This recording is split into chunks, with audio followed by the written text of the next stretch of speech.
Commission Vice Chair Stamper. Here.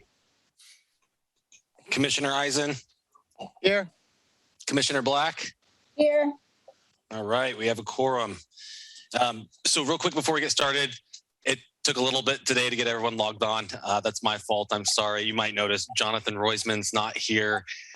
He's actually taking a new position with the County of Santa Clara, so he'll no longer be here with us. We thank him for all of his hard work, and it's not as easy as it looked. I can tell you that from experience today. So we'll go ahead and Recreation will be taking over the meetings and running these, and it'll go smoother next time, I promise. I did have a couple hiccups. I'm holding you to that. We're being recorded, so everyone is. So yeah, I apologize for that. And you'll also notice that we don't have any minutes for approval on this agenda. We will be combining the minutes from this meeting as well as the minutes from your joint meeting last month. And we'll be giving those to you for approval at our next commission meeting. So we can go ahead and start with announcements and correspondence. I have a couple items unless someone else has anything they need to announce. So going back to, yes, we're disappointed to lose Jonathan. He's been a great help the last couple of years. I think he's done a great job running these meetings, but I'm equally grateful to Eddie for stepping up and taking this on, and we'll work out some of these kinks. A couple of things. One is if you ever have trouble getting into a commission meeting, the public link is always on the agenda, and you can always just go there and we'll pull you in. So you should have gotten the agenda. Eddie emailed those out earlier this week. So if you ever have any problems, that's where I would start, is go there, click on that link, come in. That's how we brought all of you in eventually anyways. And then, yeah, we'll figure out. Okay, but hold on. That is what I did, and it didn't work. It kept saying the host has another meeting, and I spent 20 minutes constantly clicking on that link, getting out of it, clicking it again, and I'd get the same message, and I could not get in. Okay, I don't know why that happened, because that's the link that I sent to everybody, and I know that's how some of the commissioners got in. But we'll work on it. This is the first time running this without the clerk's office. We'll work out those kinks, and it won't be an issue next month. Couple of just event announcements. This weekend in downtown on Saturday, well, starting on Friday, you'll see MacDutra Park is going to be decorated really beautiful with marigolds and altars to kick off Dia de los Muertos for this weekend. A great partnership with All Us. They'll be decorating. And on Saturday, they'll be doing some activities, and there'll be some goodies there. So if you're in the downtown, stop by and check it out. That'll be early afternoon. And then on Sunday, the Downtown Business Association, working with the city and the Chamber of Commerce, is hosting a trick-or-treat event. They're still finalizing the details. We will share the flyer. I think they just finalized it today. That'll be mid-afternoon as well. And you can come to MacDutra Plaza to start, and you'll get some information and a goodie bag. And lots of businesses will be participating. You can trick or treat on Main Street during the daylight, and it looks like weather's going to be pretty good. So we're excited to see that. That's all I have for announcements. Okay, public comments. It looks like we have quite a few folks here tonight. Our first public comment will be Michelle Lutke. Michelle, can you hear us? Yes. Can you hear me? Yes, we can. Okay. So Michelle Letke, again, I'm here asking Park and Rec to make senior activities a priority in Half Moon Bay. In order to maintain a healthy, socially engaged senior population, it must first be recognized as a priority of our community.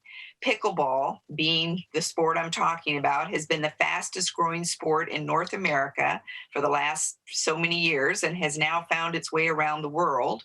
It's an engaging activity that seniors can participate in at a variety of levels. You don't have to be a top athlete to play, but we need dedicated indoor indoor courts that will accommodate sessions for each skill level, beginning, intermediate, advanced. Our weather here on the coast, as you all know, is very inclement: fog, mist, wind, more days than not.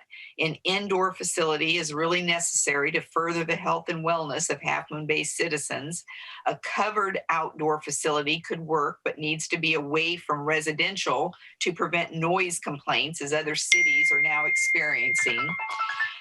So for the quick, the whack of the pickleballs, it's pretty fast and it gets noisy. So I think anywhere that could be accommodated indoors would be the better.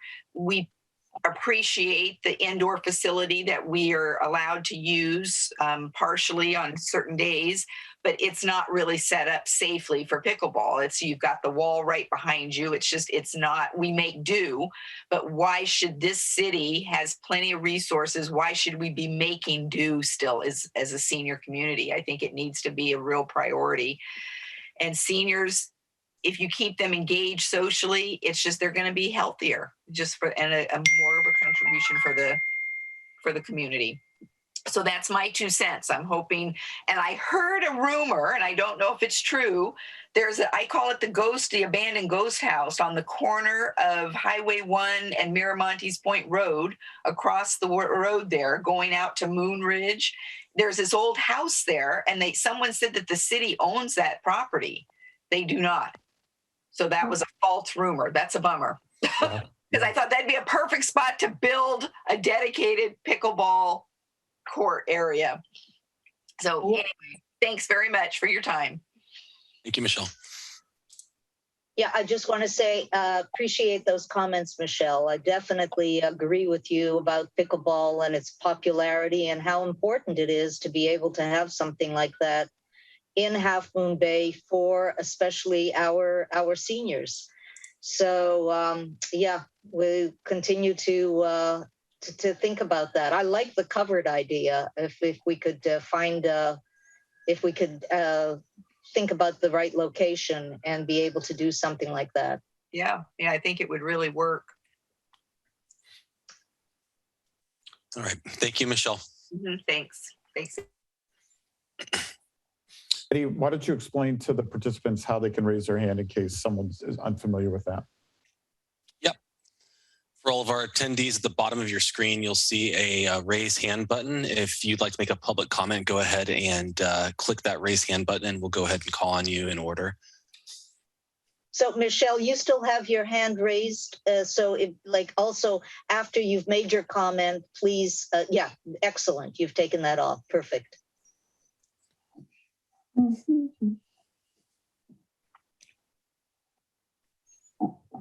Do we have anyone else, Eddie? We don't. Let's give one more second for Elaine Roddy and Michelle Dragony and Kate Livingston. I'll share that Kate Livingston put something in the chat similar. Oh, there you go. She just raised her hand. Great. Okay, Kate Livingston.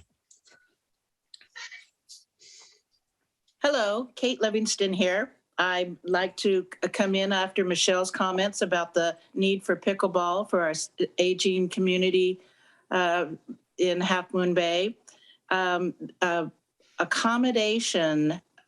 Appropriate accommodations can be found. We need to work together as a group.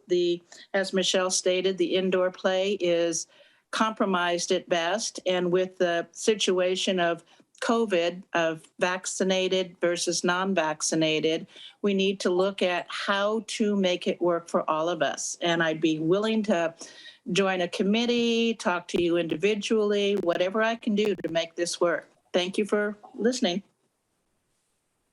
Thank you. Thank you, Kate. Do we have any other public comments?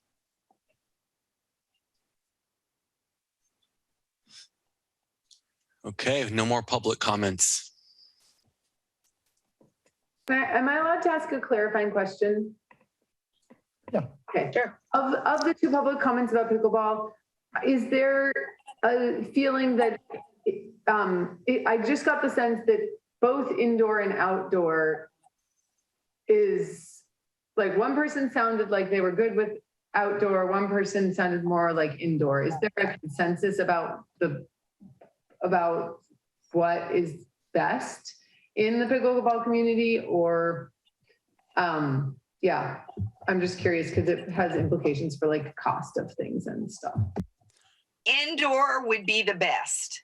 In Half Moon Bay with the wind, the fog, the mist that we get 80% of the year, indoor facility would be the premium best way to go.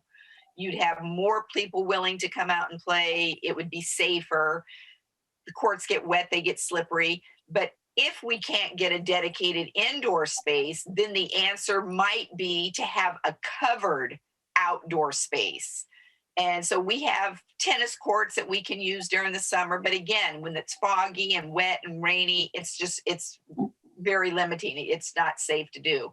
So if you had a covered facility with one of those big high covers and then something on the sides to break the wind, that would work. But of course, the ultimate, in my opinion, would be an indoor facility like so many other cities and states have. Thank you for clarifying. Yeah. And we actually do have one more public comment. Lane Roddy.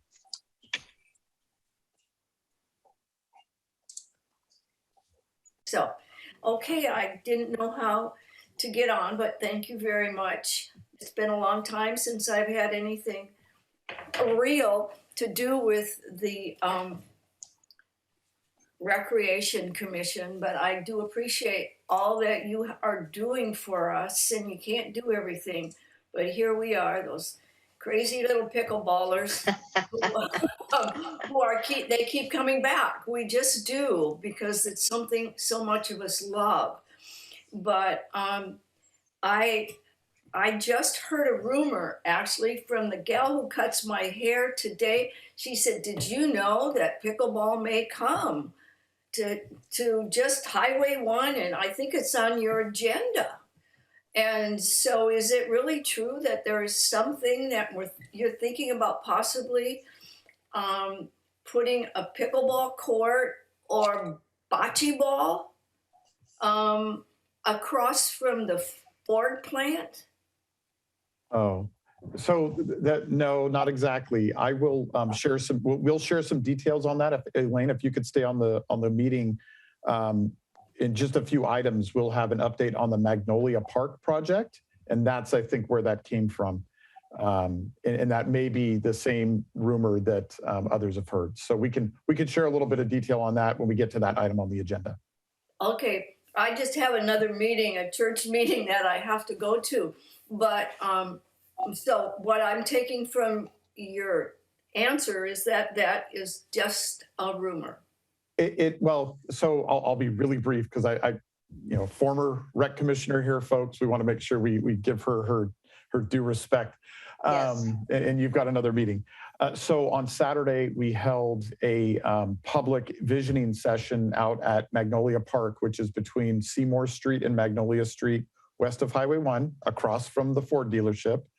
And it's a vacant lot that the city owns, and we're imagining what kind of a community park could go there.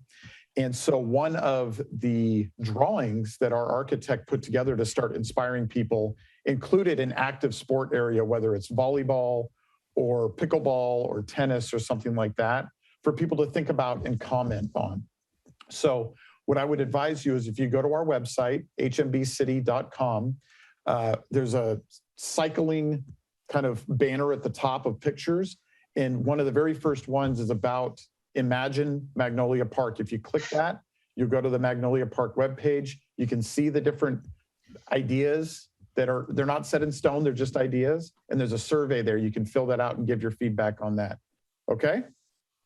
Okay, great. So no plans for anything yet. We're just starting this process. So there's a possibility there.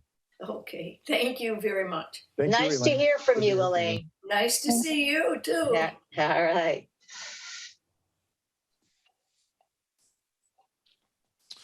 Okay, that's it for public comments. Okay. So now we're coming to staff informational reports. Let's hear about the city council updates. Thank you, Madam Chair. I'll do this item. We've had 2 city council meetings since our last Recreation Commission meeting. The first was on October 5th, And at that meeting, a couple of items that impact this group. The City Council approved the contract to buy and install the playground equipment at Ocean View Park, which we discussed at your last meeting. As you recall, this is replacement equipment for equipment that was removed during the bathroom remodel and some of the work there. But it also includes some accessible features that allow children and others with disabilities to have a more active role at this park. It includes some therapeutic swings and a wheelchair accessible spinning feature. And this is something that we want to start doing at all of our parks, is including these types of features. There's actually a community member that has offered to pay for a wheelchair swing if we can find a location and a way to install it. So that's an exciting development that we'll be working on over the next couple of months. The council also approved our MOU with the National Ski Patrol for the Bike Patrol, which we talked about at our last meeting. And they are already scheduling training. It's pretty intense training that they have to do before they can really kick off the patrol. So they've scheduled that training. It's happening later this month. And hopefully in the next couple of months, we'll see them out there. They'll be in bright red jerseys that say Coastside Bike Patrol or something along those lines. And they're there to help and to serve and to educate. So we're really excited about that project. And then they also approved the contract for our, oh wait, that was on a different meeting. Oh no, they did, sorry. They approved the contract for our project manager and construction manager for the Carter Park project. Getting them on board will allow us to figure out the timeline and the plan and what steps are next, which is also important for our fundraising efforts. So now that they're on board, we'll be able to schedule some meetings and really kick off all of those efforts. On October 19th, a couple other items that I think are pertinent to this group. There was the council approved a staff prepared response to a county grand jury report on sea level rise and the One Shoreline agency that is working on sea level rise issues throughout the county. This, of course, impacts us because of the erosion that we have at Poplar Beach and on the bluffs there, and ties into the Poplar Gateways project and the coastal trail through there. So something that you're going to want to keep an eye on. One Shoreline is the name of the agency that was formed about a year ago. Our council member, Debbie Ruddock, sits on that board and advocates for coastside issues on that board. The council also approved a resolution authorizing the raising of the LGBTQ progress flag on City Hall. You'll probably see it out there. As some of you probably know, this is LGBTQ History Month, different than Pride Month. This is LGBTQ History Month. We have a banner up at Mac Dutra Plaza right now that's in solidarity with Coast Pride and the school district. And we have the progress flag hanging at City Hall for the rest of this month. The council also approved an extension of the contract for our architect at Carter Park, which is a key player in moving that project forward. And they approved our architects for the Smithfield master plan. And I'll provide an update on that item later on in this meeting. Any questions about any of the council meeting items?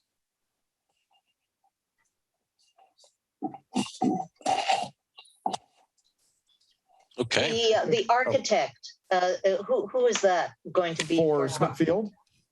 For Smithfield and for Carter Park. So for Carter Park, it's ELS Architects. They're the ones we've been working on with the entire time. Okay, so it's a continuation. It's a continuation. You always have to have the architect kind of work out the process when you get the contractor on board. So they'll be on board through the end of the project. Okay. And then for the Smithfield item, I'll share that update later on in the meeting. Okay. Thank you. All right, great, very good. Any comments or questions from the rest of the commissioners? Okay, so let's go to recreation updates. Okay, recreation updates. So this week is our final week of our 12-week adult softball session out at Smithfield. This season, I did mention a few months ago that we wanted to be as inclusive as possible with the adult leagues this year. And so on top of offering a men's league and a co-eds league, we offered a women's league as well, which didn't end up going through. We didn't have any teams register for that league, but we are staying hopeful for next fall, hoping that we can fill up that league. It's been a great 12 weeks. This is our final week of playoffs and championships out there. Actually, tonight is the final games for the co-ed season. Looking at the numbers from the teams that we saw this season versus our 2019 season, we did see a decrease by about 7 teams. We did reach out to some of those teams that didn't come back or return, and we found that a big deterrent for a lot of these folks was kind of 2 factors. One being the new Delta variant and the coronavirus made folks a little uneasy and a little hesitant to want to come out and do team sports. But maybe the bigger issue was childcare.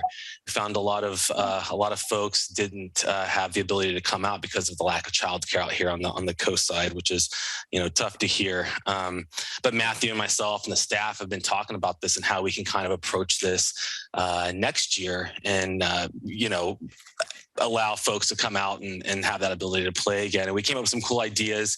One being hosting some youth and kid activities through the recreation department at an adjacent field during these game times for these leagues. That way, folks that if that's still an issue next fall, that it'd be less of a deterrent for them because they'll be able to come out and have their kids being led activities through the recreation department at an adjacent field. So something we've been working on and trying to figure out how we can make better for next season. So those are some of the steps for improvements that we came up with. But I just want to give a recap on that. And again, having 7 teams less than 2019 basically put us at a cut era break even scenario for costs for running these leagues. So not ideally where we wanted to be. We'd like to, make some money off of it, but we didn't this year due to the lack of teams. But we really hope that that next fall that's not the case. But just wanted to give you all an update on that. Any questions on that? Okay. Also, in the last few meetings, we've talked a little bit about an MOU we've been developing between the city, the Boys and Girls Club of the Coast Side, and the CUNY Unified School District that would allow us to start providing recreation programming across the street at the event center, as well as the outdoor tennis courts. And Matthew and myself, the Boys and Girls Club, and Sean McFetridge, the superintendent of the school district, have been working really hard on creating an MOU that works for all of us.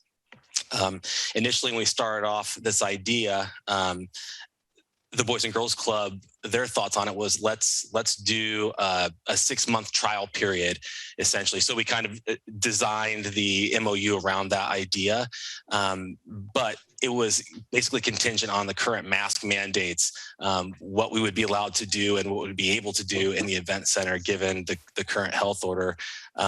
So the idea was we were going to start this MOU and start providing recreation over there in October, but we still had the mandatory mask indoors at that time. So we decided there was really no point in us providing like a drop-in basketball program over there if no one's going to want to play basketball with a mask on. So we've pushed that back to November. Now we've settled on December, and it's going to be a 4-month trial period for the facility usage over there.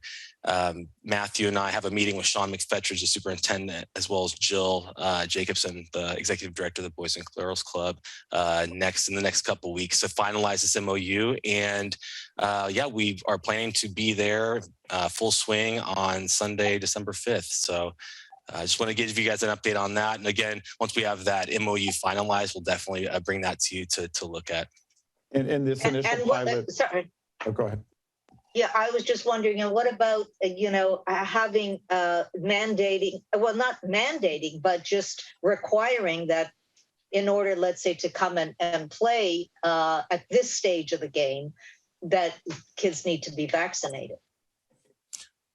We've actually just started talking about that in the last few days, and actually, ironically enough, pickleball was kind of the catalyst for that, the initial conversation.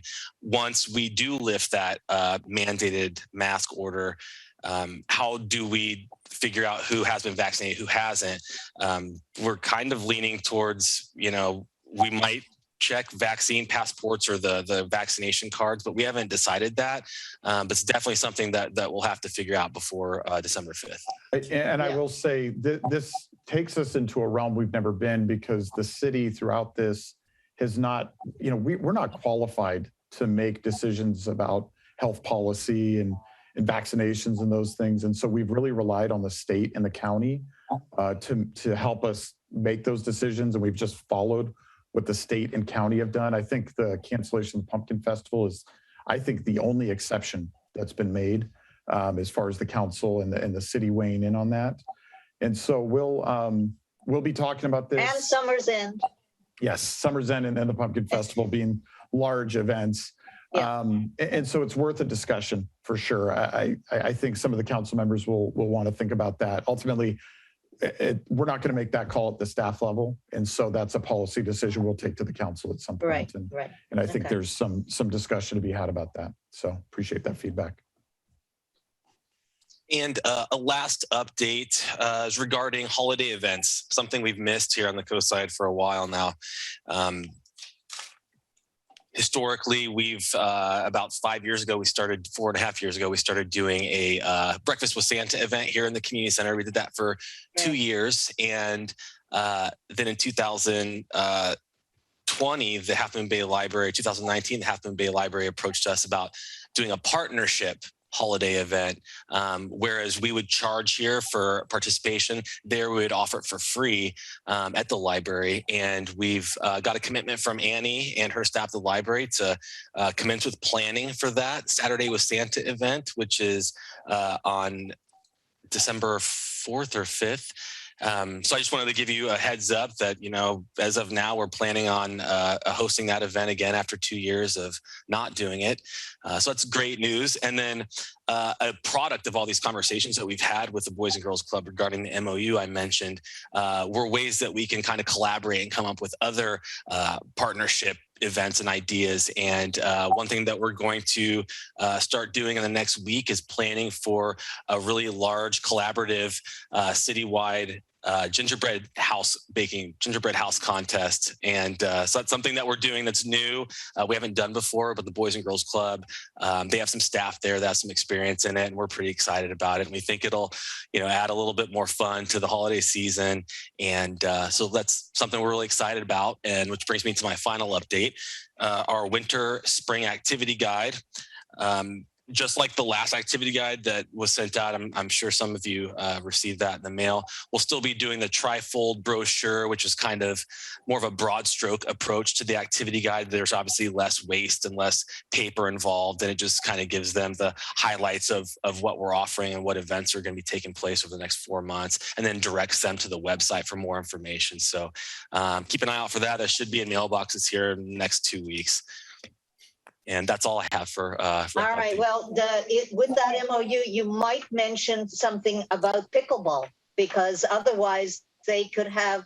Otherwise, we are going to send out Elaine, Michelle, send out the gang to the board meetings.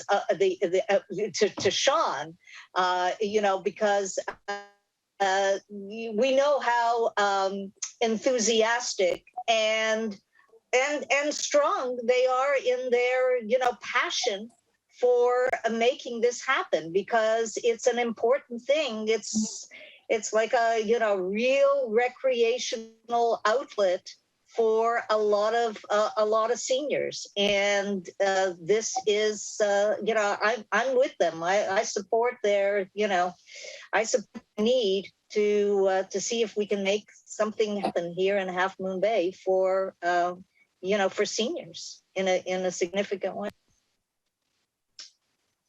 All right, let's move on to the Parks Master Plan implementation update, and let's hear what's going on with Magnolia Park. Thanks, Chair Eisen. And we're joined today by Scott Phillips from our Community Development Department. He's one of our planners, and he is the project manager on this project.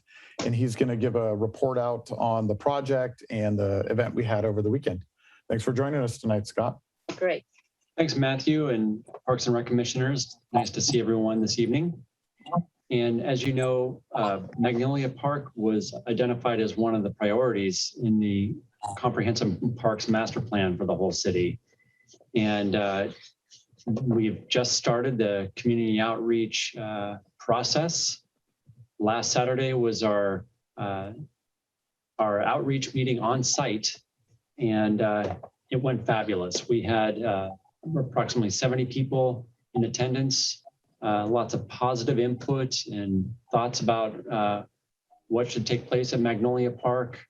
The weather was beautiful, unlike Sunday, so we really lucked out on timing.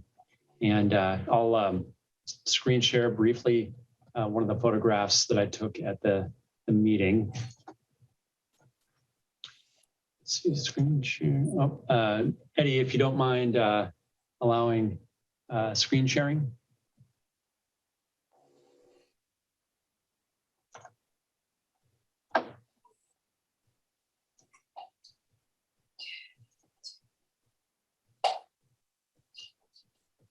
Let's see.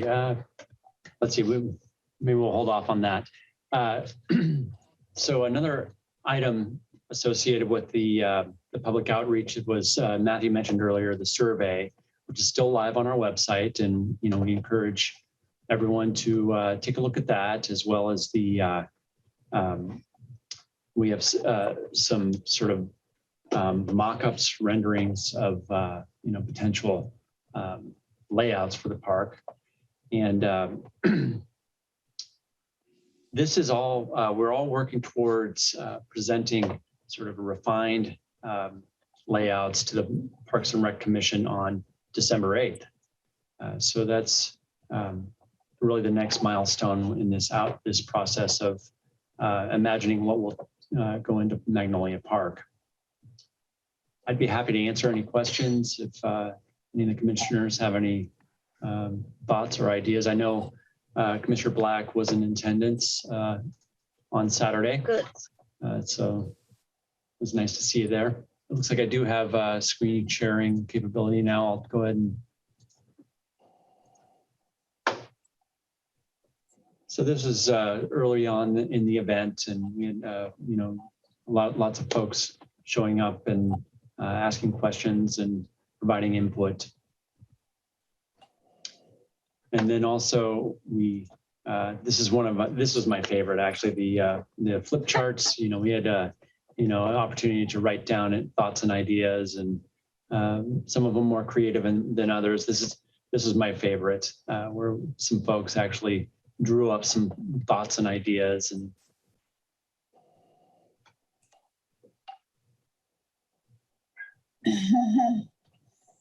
so all very helpful. Scott, can you pause on some of this just so that we can have a moment to take a look at some of the ideas that people wrote down? Absolutely.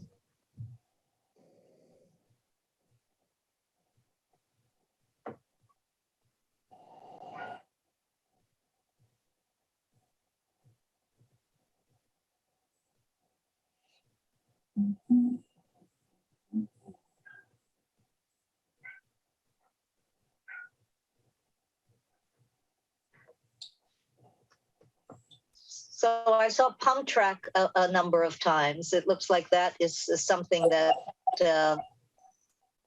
has some support. Yes, absolutely. It is, from a lot of the surrounding neighbors, it was certainly a common theme Saturday.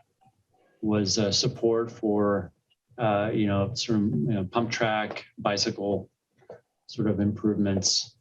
And we actually had a gentleman from Santa Cruz organization that has worked on pump tracks down there in attendance. So that was helpful. So. What else? What were some of the other ideas that seemed to get support, Scott? Also, the community garden idea. Designating a portion of the Magnolia Park site to a community garden. Yeah. Lots of folks interested in that.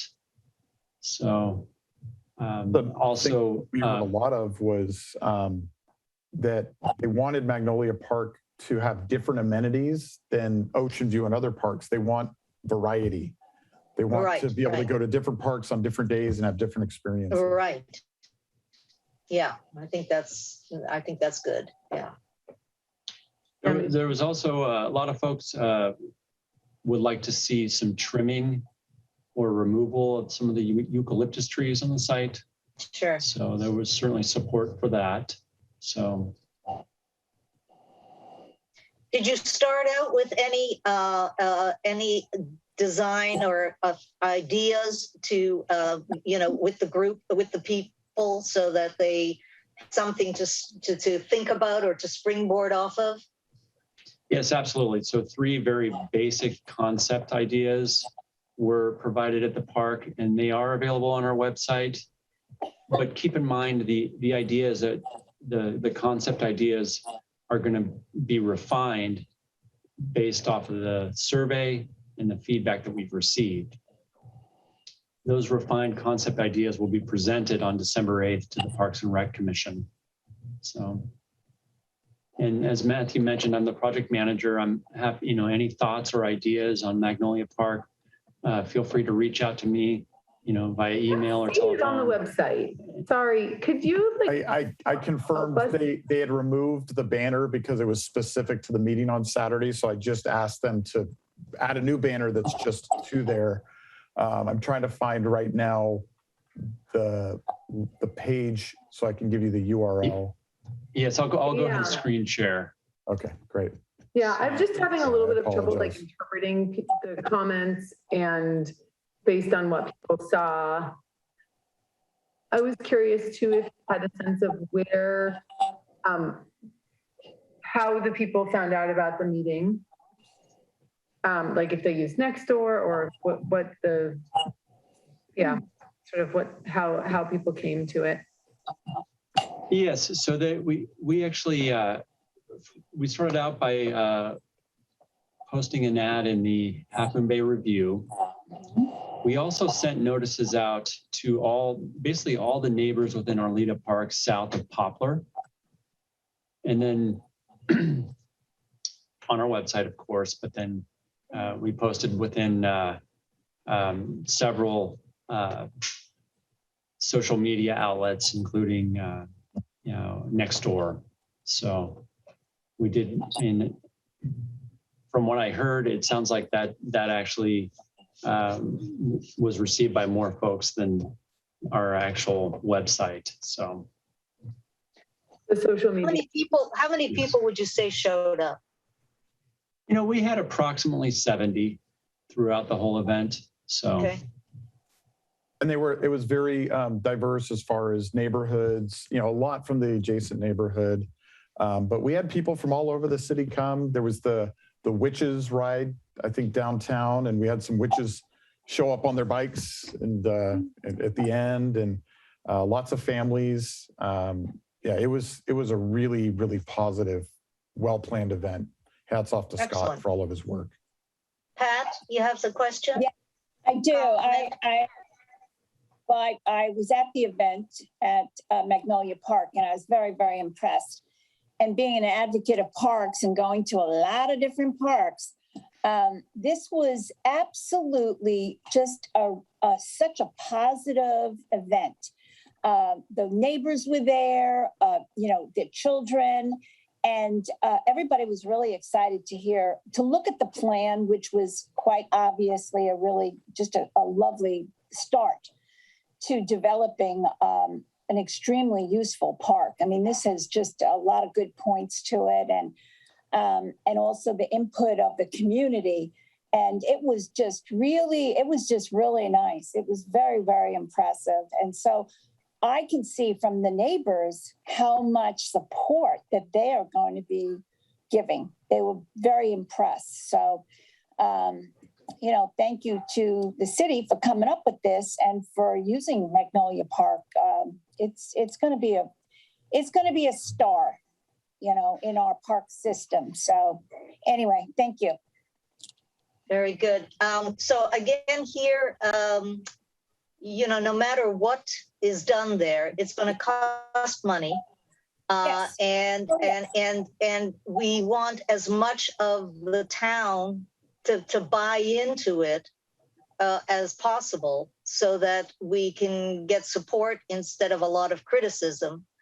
I'm wondering about, having the city do a table at the farmers market before that ends, because that's going to be closing down fairly soon, and getting input, because the farmers market, we know, gets tons of people, and almost all of them are coast side. So to get input from them on the project, and see, what their thoughts are, so that you can really gather a lot of feedback. Great. That's great. I just dropped the link to the project page in the chat. Good. And then we'll have a banner up probably later tonight. Good. Right. I also feel that the whole feeling at the event was so positive that I believe that the neighbors, and it's a large community over there, and a lot of families, very family orientated, and that they will definitely be supporting it. Also, too, a pitch for Friends of the Park and Rec. Now we can donate to them, and I think that's something for folks to think about, and that the money is going to go to our parks, and we have proof. We have they've supported our parks. And it's not that this park is going to be boom done overnight. It's going to be a progress. It'll be progressive, so that we can do it in stages. And I'm sure we're going to find money. We got good people in City Hall that are going to be looking for money. And I think this is just, Carter Park, my favorite, and now I got Magnolia Park, got all the parks. It's pretty exciting. And, people with kids, and especially, those dirt bikers, those kids were having a ball. And so it's a great, safe place. That's the other piece, that it's developing into a very, very safe space for children and young and teenagers, whatever, to actually, really enjoy themselves. And, I've got dirt bikers and everything in my family. And I saw that, and I could see my kids' eyes lighten up. And so anyway, thank you. And so what is the other plans for? All right. Wait, Bobby, yeah. wait, I liked your idea of the farmers market. What are the other plans for input? Are there other sessions scheduled currently? Are there like 3 sessions, or were we just going to do one major session? Just curious.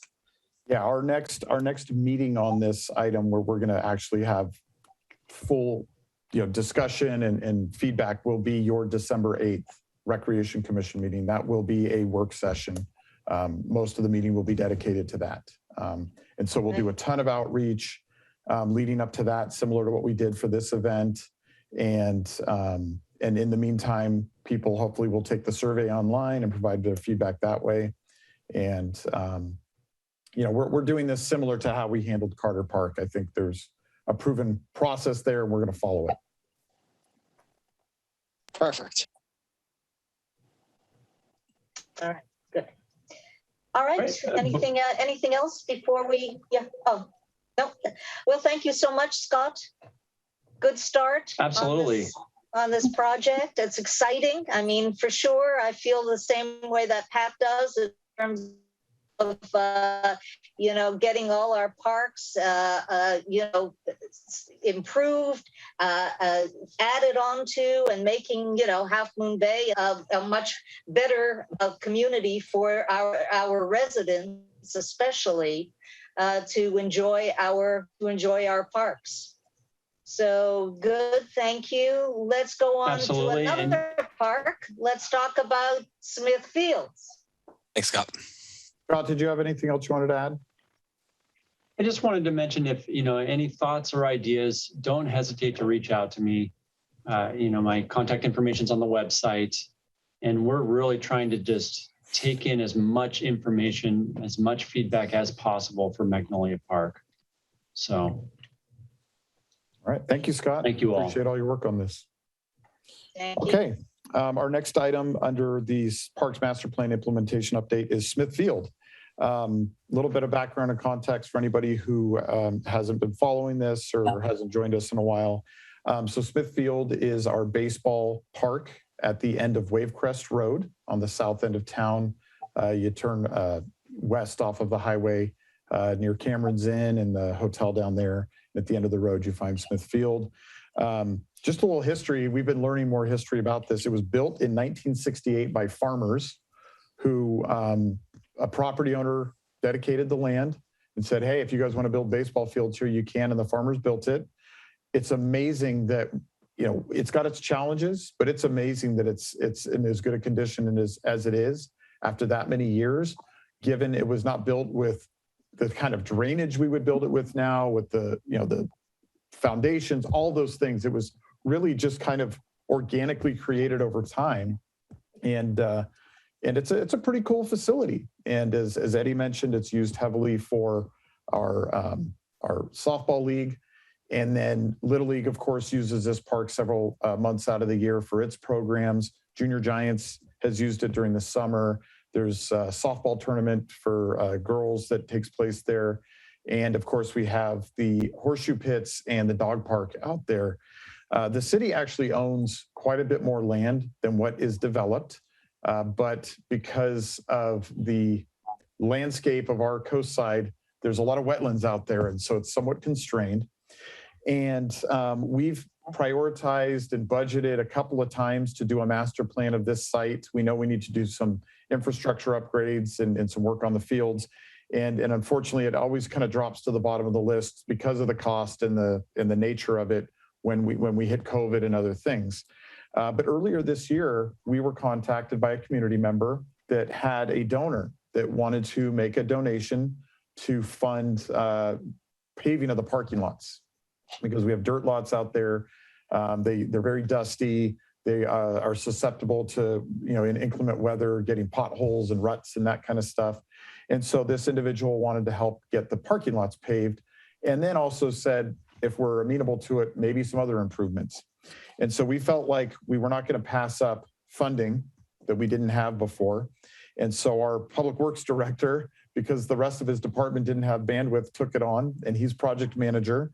And we are doing a master plan study for this site. And the first thing, of course, that we did is try to get a lay of the constraints. And so we brought out the environmental consultants that have looked at the property in the past, and they've done some environmental analysis. And unfortunately, they confirmed what we thought we already knew, which is that there's a lot of wetlands out there. Most of the hills and the agriculture to the east drains towards this field, and there's some culverts that go around the property. But there are wetlands and habitat out there. And so most of what can be used is already being used. There are some areas on the east side of the site that we think we could do some expansion of facilities and programming out there. And that'll, of course, be covered in this project. But we were hoping we'd find more land that we could do a soccer field or something really big out there. And unfortunately, it's going to be smaller additions as opposed to the big additions. We have now hired an architect. The architect is Gates and Associates. I believe they're based out of the East Bay, but they've done work out here before. They actually have a landscape architect on their staff that was born and raised in Half Moon Bay. And so we're really excited about them. They're a woman-owned firm. And really, we got proposals from, I think 5 different firms, and they really just knocked it out of the park in their understanding of how unique our community is and how much engagement our community needs. And we just felt like they were the right fit. And so we just got them on board with a contract. And their first step in this process is a series of stakeholder meetings and interviews. So they'll be meeting with the Little League and the Horseshoe folks, existing stakeholders, probably with Coastside Land Trust, as our parking lot there serves as a trailhead for a lot of their trails. And then, of course, the Friends of Half Moon Bay Parks and Rec and their role in working with us. So those meetings will happen over the next couple of weeks. And from that, the consultants will start pulling together some of the thoughts and input that they've received. And then we are planning a working session with you all at your January meeting. So your next couple of meetings are going to be roll up your sleeve kind of visioning, and these are fun. For those of you who have been on the commission for some of these in the past, they're actually really fun because it's a chance for you to get your creative juices flowing. You get the context of the constraints and what can and can't be done. And then you get to really have an important role in the context in planning these things. And so we'll be doing that in January. And then the goal is a series of meetings with you all and the council and the community. And we're hoping to have a master plan wrapped up in the spring. And that way we can start figuring out how to jump on those initial improvements, which are the parking lot, which we have the funding lined up for. So it's time to think creatively about this site. Think about this is as close as we have to a big community park, and we would love to, with the spaces that we have, and you'll learn more about those when we do our working session in January, with the spaces that we have available, to be a little creative and say, what can we do here to make this more of a community park, not just a baseball stadium? And I'll just share some of the things we've already heard. A larger dog park for larger dogs, to keep the larger dogs and the smaller dogs separate from each other. We've talked about beach volleyball courts or sand volleyball courts out there, kind of a competition type stadium of some kind where you need 3 courts. Barbecue pits and picnic areas to really have a family or a group gathering, a playground for families that are participating in Little League, and just to be able to use that park more often. We have some good infrastructure out there with the restrooms and the snack shack and the big fields. And it'd be nice to add some amenities out there. One of the cool things we've already seen is there seems to be this kind of stretch of like a strip of land in between some of the wetlands that takes you right out to the edge of the land. And Wavecrest is a very, very popular bird watching area. And our thought is, what if we could create an ADA accessible path to a bird watching area where people in wheelchairs or with disabilities would actually be able to get right out into the areas that are so popular and do some bird watching. So I think the sky's the limit here within the constraints that we have. And I think we need to really just be open-minded as we look at it and think about what we can do for the community that we don't have in other places. So start thinking about it. Take a trip out there. If you haven't been to Smithfield in a while, do that before January and check it out and walk around and see what's out there and think about what you think would be beneficial to the community. You've been selected to represent our community on Parks and Rec issues, and this is a really great chance to make your voice heard. So I'm really excited, as you can tell, about both of these parks. The master plan encourages us to maintain the parks that we have, and we're working hard on that. But opportunities for new amenities and new parks, I think, only enhance the community. And so we're really, really excited. And this is the most fun part of our jobs is working on this stuff. So we're happy to be in a place to be able to tackle some of this stuff. Great, Matthew. Those are some great ideas, by the way. I like every single one of them. I wish we could do all of it. Yeah, I don't think we can fit all of those things. Yeah, I know, but I wish we could, because those are all needed and great ideas. That's fantastic. Any comment, any thoughts, fellow commissioners? All right, excellent. Thanks, Can I Matthew. do one last update? All right, yeah. On one that we didn't list, but I forgot, and I think it's important to mention. As you recall, we back in September started a beach volleyball pilot out at Poplar Beach. We had a 90-day pilot, which is something we were allowed to do under the Coastal Commission rules. And we worked really closely with Commissioner Stamper and Commissioner Eisen and some great partners in the community, some of our local volleyball clubs. And they helped us pick the right equipment, and then they helped us get it installed. And we had 3 beautiful courts out on the north end of Poplar Beach that, from my understanding, got a lot of use and a lot of love, and people were really excited. We knew, regardless of it being a pilot or not, when winter came, we were going to have to remove them and tuck them away because the beaches change every winter. And Mother Nature got ahead of us. And last weekend, the storm came and picked one of the main uprights right out of the ground, and the only thing that kept it from washing out to sea was the net. And so we rallied the troops, and the pilot came to an abrupt end. They removed all the courts, and they're put away for the winter. And sometime next year we'll come back to you, and we'll be working with the Planning Commission and planning staff to do a longer program. Our goal is to get a permit to do this on a seasonal basis from every spring to every fall for the next, I think we can do up to like 5 years, and really build this in. And the thought is even doing another court, just a single court closer to the main Poplar access for people to get to. Very popular amenity, very well liked, and pretty easy to put up and take down from our perspective. And I think really impactful to the community. So thanks to the commissioners for their vision and their collaboration on that. And we're excited to see what happens next year. A little disappointed we didn't get to keep them a little longer, but that's life. I just have a quick comment. 2 things. One was it was so awesome that they were there for that sunny weekend beforehand, though, because they got a ton of use, and that was really exciting to see. And then the second thing is I have to commend everyone, because I had actually checked the volleyball courts the morning that they needed to be taken down, and it was so fast that the city was on top of it. I mean, it was put into more than a few hours before they got down there and dealt with everything. So that was great to see how quickly everything was taken care of. Fantastic. Can you, Betty or Matthew, are you able somehow to, Louis is trying to get in here, and would be nice to be able to get him in. So, You see him in the participants already?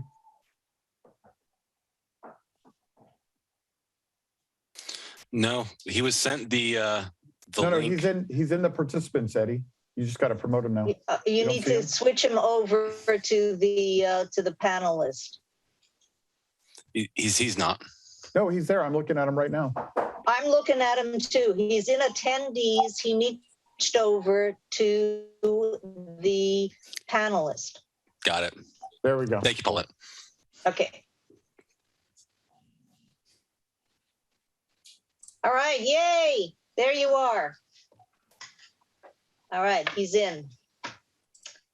All right, let's go to update from the Friends of Half Moon Bay Parks and Recreation. Maria, you need to unmute yourself. All right, I can do it. I was like, I wasn't sure if I was going to be able to do it or someone had to do it for me. So anyway, hi guys. So good to see all of your faces. It's been, I think I missed the last meeting for whatever reason, but yeah, anyway, so there's been tons going on at Friends. It's been awesome. I've been really excited. And I have to say, I had the privilege of going with Shahrazad, who's back from New York. By the way, I don't recognize her now. If you've seen her out and about in the community, you're going to do a double take because she looks very different. She's blonde hair. Yeah. But anyway, so I got to go with Shahrazad to meet with Matthew and hand over the $25,000 check. Yay. I was really excited. Bravo. It was really awesome. Like it just felt really good. In addition, I wanted to also mention that we are watching. I am watching very closely now on gifts that are coming in for other things, because people do make, like randomly at times, like a gift for $100 to whatever. And so we actually presented 2 other checks to Matthew of just small amounts. One was for Raleigh Wright, one was to Park and Rec's events. But we're watching those now. We're going to do it every quarter now that we watch them. We check to make sure those things are going to the right place. So anyway, this whole presentation last week, we're going to go to the park for like a picture, and then it was raining. So we were like, oh, forget it. We were like, I'm still coming. We're coming. I want this check to be out of my house and in Matthew's hands. So it is. And we're very happy. As an organization, everyone's very happy about what we did and how it all worked out and our partnership with you guys. So thank you, everybody. We are working with the Scout.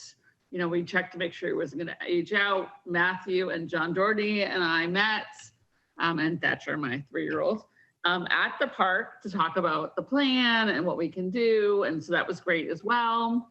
So that's going to be a donor wall, and yes. The plan is for some nice landscape improvements and a bench. So it's going to be something cool if we're able to work it out with the Scout. Yeah, and he's very excited, and his mom's very excited. So I'm waiting on a few details from him, and next steps from him. But we gave him some time to think about it and talk to the troops. So that was all good. Sorry, but that's for Frenchman's Creek that we're talking about, the donor wall. Yeah, okay. Yes. All right. We Yeah, are talking okay. And working out with Matthew and Eddie that we may do a donor wall as well, at Carter Park when we get there, and at other parks as we move forward, but also at Tadalcock. So we're working on that, kind of thinking that through and ideas, but we're not there yet. But we're working on that idea. We're ready as an organization to talk about Carter Park fundraising for Smith Field. I just got the email earlier, but I was all excited. We're excited about all these things that are coming up. We are working on our membership drive and our letter writing campaign for the community. I just have to stop and say thank you to Hillary, or Commissioner Stamper, excuse me, because it has been awesome to have you involved. And she's been really helping us. She's helped us with some different ideas and thoughts in our development committee. So that's been amazing. So thank you again, Commissioner Stamper. And then this week we had this amazing meeting with Matthew was involved with the Friends and the city and the school district. I mean, you guys know we've been talking about a pool for a long time and what we could do and how we can fundraise and all these different things we're doing. It really, okay, I've been involved for like 2 years now with the Friends organization, or almost. It was huge progress, I felt. Like I was really excited when we hung up the phone.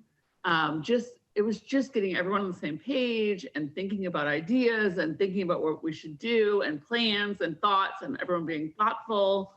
And it was amazing. It was just the other day, and we hung up and everyone I think is really happy. So I wanted to just mention that as well, because we talked about it at the development committee, which the Vice Chair Stamper was on, Commissioner. And it was just amazing. Like it was a good meeting we had earlier in the day. And then we talked about in the development committee meeting, like what does that mean? What are we gonna do? What can we do? So it was it's a different feeling, and it was just a very exciting feeling. Maria, are we able to share kind of the main focus of that meeting and the outcome? I'm not sure where you guys are at with that yet. I'm not sure either. So Okay. why don't we just leave, you know what? All right. Let it sit till the next meeting where we can talk even more about details. But it was a really good meeting. So I want everyone in the commission to know that we were really happy, and it's very different than a couple of years ago. So and more details to come. I think that's what we should leave it at.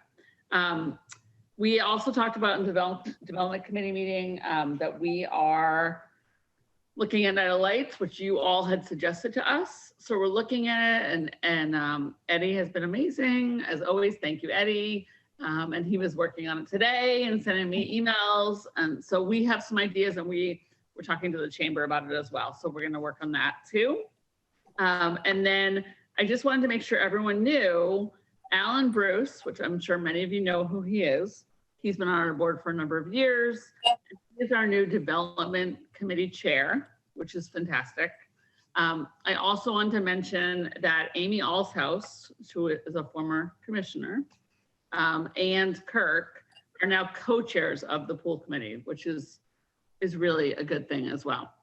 And the last thing is that we're working on board members. So if you have ideas for good board members that could help us fundraise, or that want to be on a committee just to help us with the pool or whatever it might be, just let me know, because we're working on bringing in new people. I had coffee today with someone on the board to just get the excitement going, keep the excitement going. You know, we have these great people on our committee, our board, but it's too small. Like we need a bigger group of people for everything we want to do. So yeah, that's where I'm at. Any questions?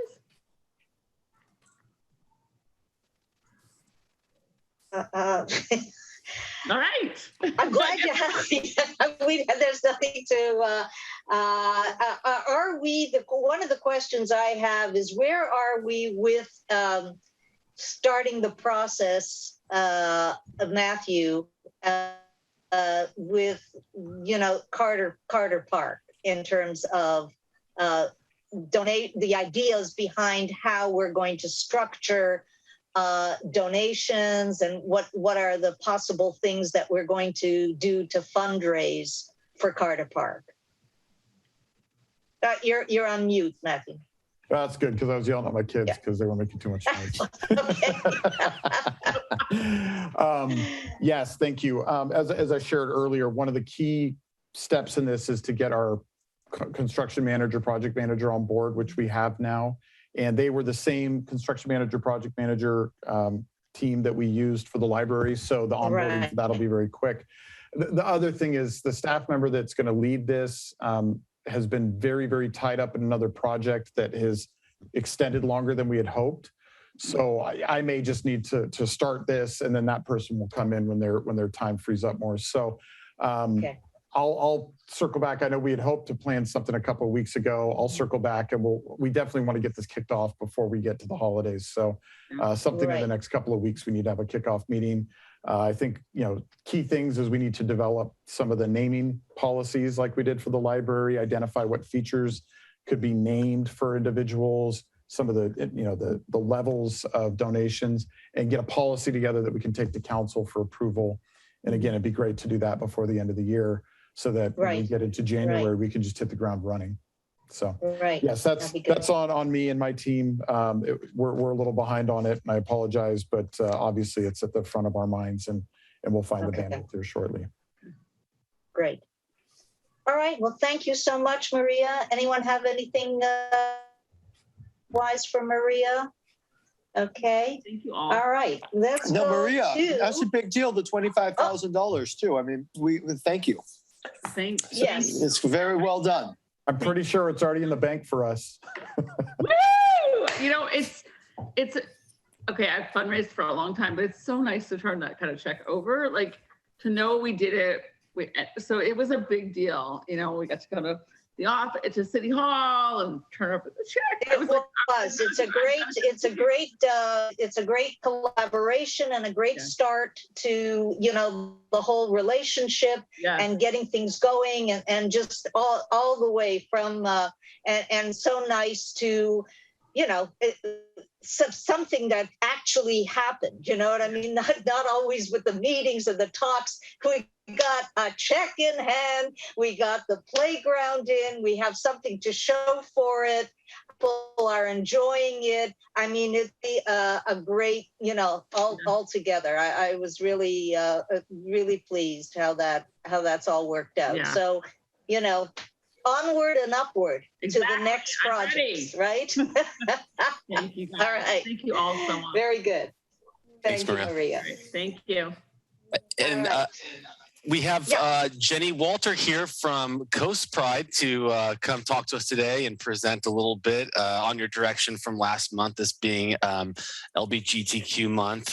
We thought it was fitting for someone from their agency to come talk to us today. So hi, Jenny. Thank you, Eddie. Thank you, Matthew. Thank you, commissioners, for inviting me to present a little bit on Coast Pride. My name is Jenny Walter. My pronouns are she, her, hers. And I've prepared just a little PowerPoint that I thought I'd walk through if it's possible.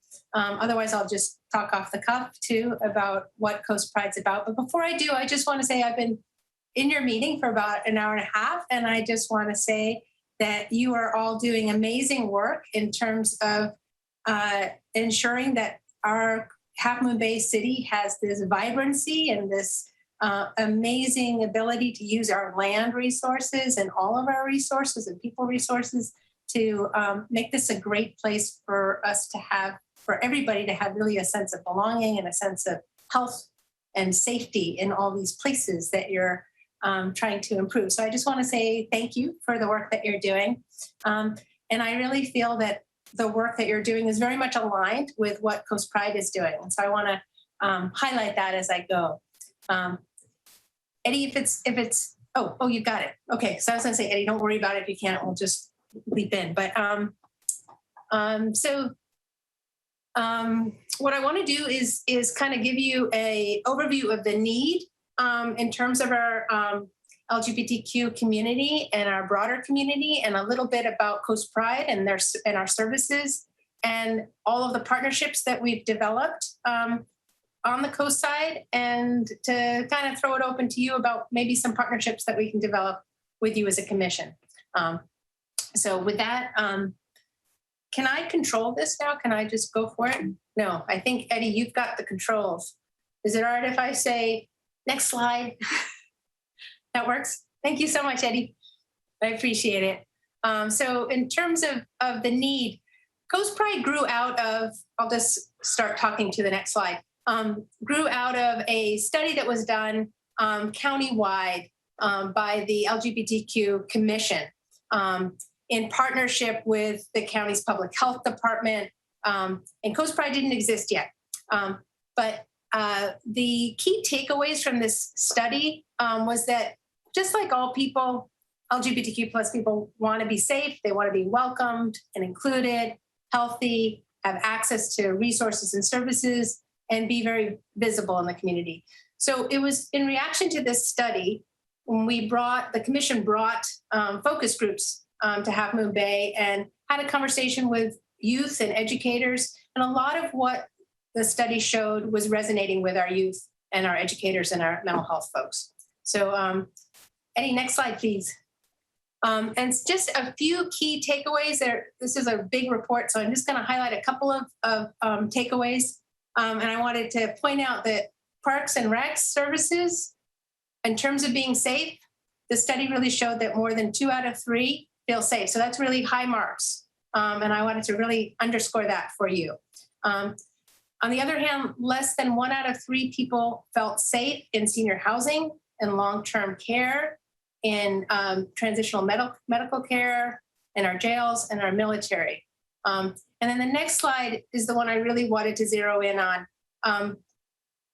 Coast Pride was born out of really a need first to address the needs of our LGBTQ teens and youth.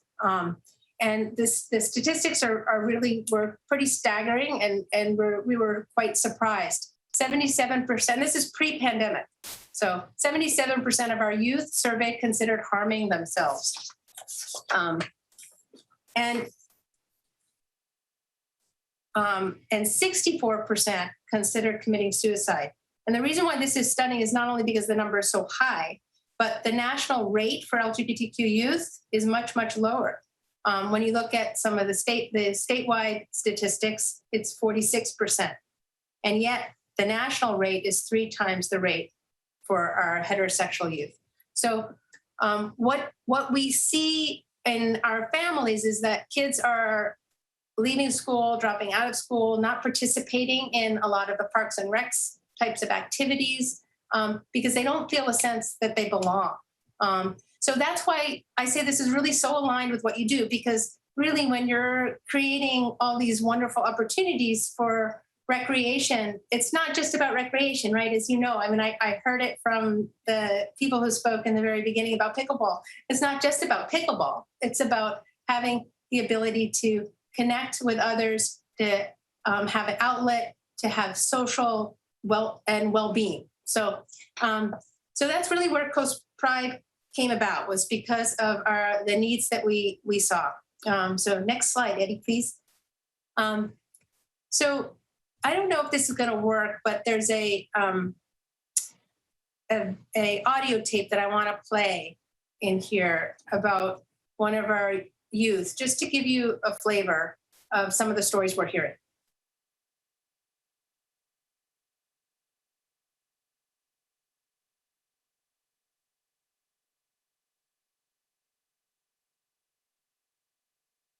It seems like the audio may not be working. I think you have to tell it to share. When you do the screen share, you have to tell it share video sound in the lower left corner, but it might not be possible. You might have to stop screen sharing and then do it again. Yeah, that's okay. It's through the voice of a young person who lives on the coast, who's transgender. I'll just kind of give you a feeling for what he described. And he described how difficult the journey was to come out as transgender, and how in the course of it, he really felt he had to withdraw from school. He had to be homeschooled. And that then being able to re-enter school, what that journey was like. So, obviously it would be better if it was through his voice rather than mine.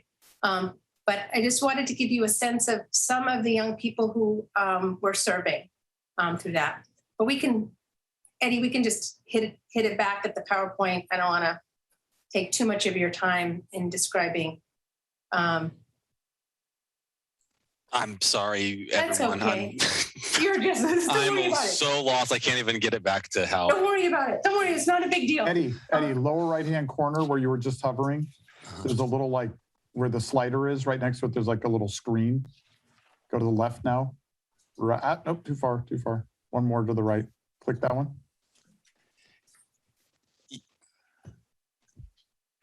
I'm good for tech support and getting high stuff at grocery stores. That's about it.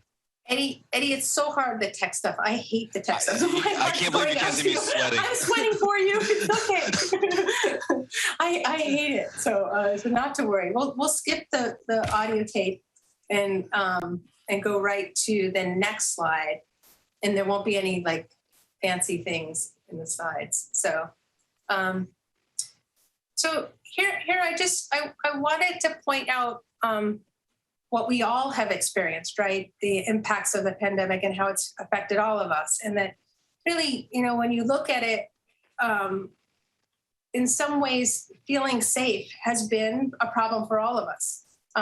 And that it's been exacerbated in a way that we have all, to some different degrees, felt fearful about the uncertainty of what's going to happen. And in terms of feeling included in general, again, the isolation that each of us have felt at different levels has really caused us to want to figure out, how do we come together? How do we connect? And then when you look at health impacts for all of our population, you can see a disparate health impacts, particularly for people of color, particularly for LGBTQ, particularly for our older population. And then in terms of access to resources, it's really just underscored the importance of what do we each do across all of the settings in our city to really improve access to resources and services. And that's why what you do is so important in terms of Parks and Recs in this commission. And then literally, we've been somewhat invisible to each other because we couldn't go out and see, and we were constantly in these little cohorts. Of course, things are now loosening up. So the next slide, I just wanted to point out that it was an opportunity, the pandemic, in terms of Coast Pride, because we were just a small nonprofit, started 2 years ago. And, the pandemic hit and we realized, what we saw was a tremendous amount of optimism in terms of empathy for each other, empathy for wanting to volunteer. Coast Pride's exclusively a volunteer organization. There are no staff at this point. And so what we found was that there was really a tremendous outpouring in our community for volunteers, for donations. And we worked with our community and with our allies to figure out, how do we engage and do more and innovate? And then it was our youth who really gave us the urgency to act now. So the next slide. So Coast Pride started in 2019. We're just 2 years old. We serve all the way from Pescadero through Pacifica. And we were able to open the Coast Pride Center right on Main Street during the pandemic. And we're run exclusively by volunteers. Soon, with a grant, we hope to have a part-time employee. And the programming has been really in 3 different buckets, I'd say. Health and wellness, education and visibility, and social justice area. And in our health and wellness area, we are providing support groups. And these are for teen groups, so it's primarily high school students. And there's also a support group for middle school students. And then there are a parent and caregiver support group who have children who are LGBTQ, who are coming together to share information, learn, and we bring guest speakers and resources to support them. And then in our Spanish-speaking community, there's been really a need for more of a one-on-one conversation because of how more closed and difficult it is to come out. So the one-on-one Spanish-speaking supports are what we've been offering.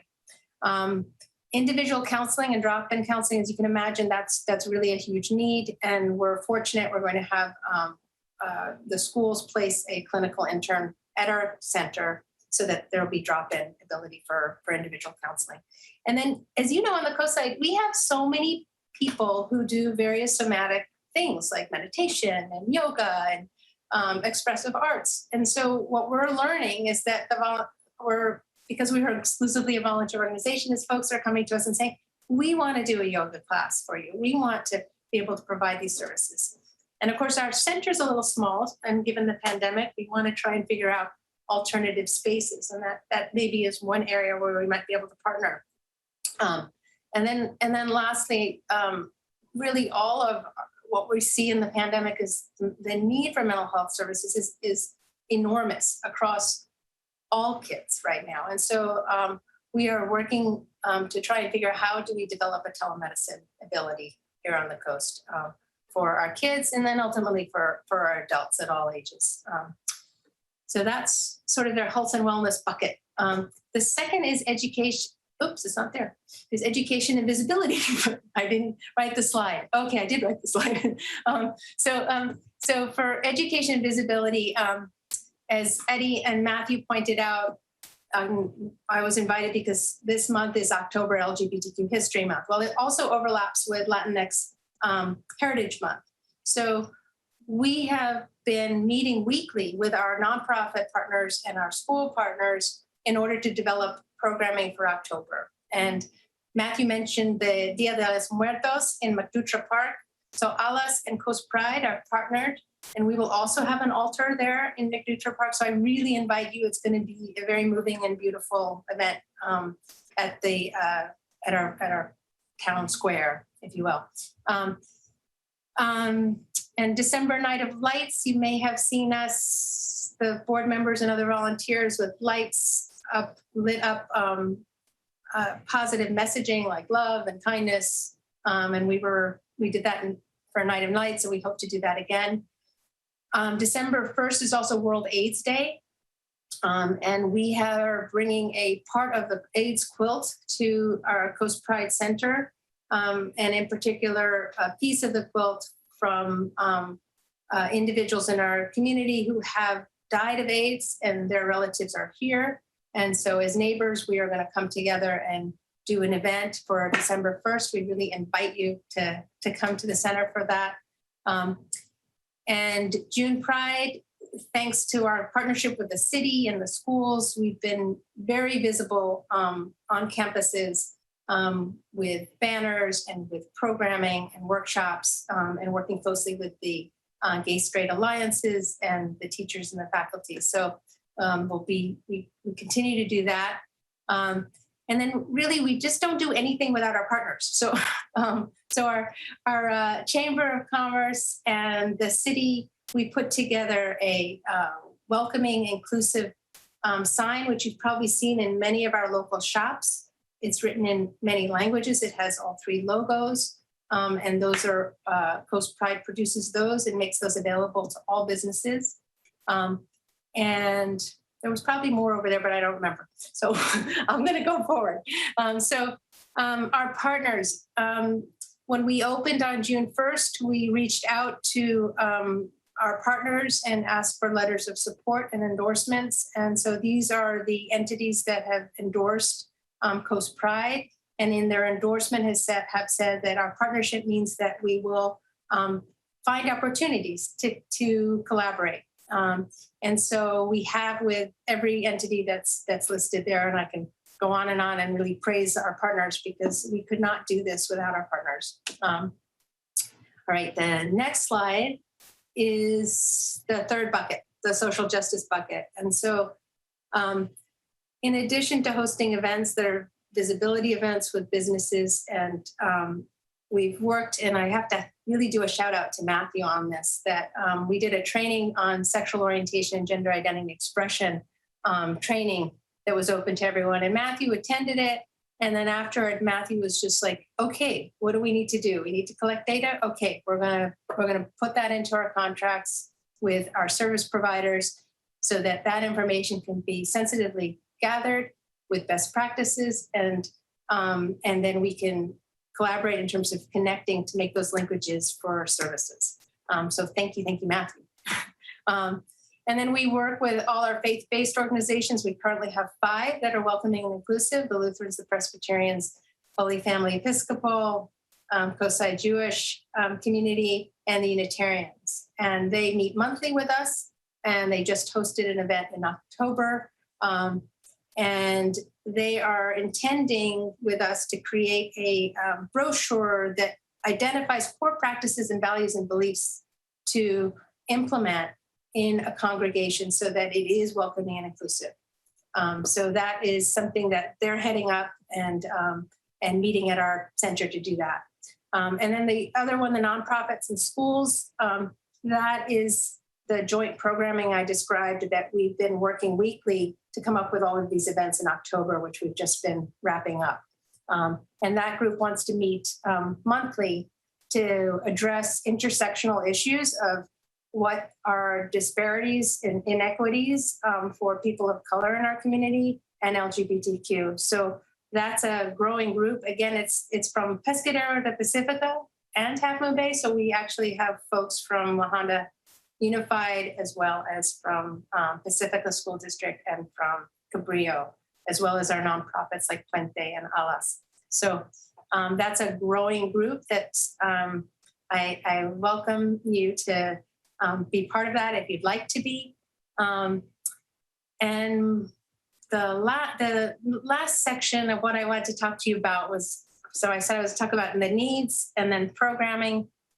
And then lastly, I really wanted in the next slides to talk to you about what possible partnerships we might have. And the sky's the limit in terms of what we might be exploring together. But I wanted to throw out just 3 ideas.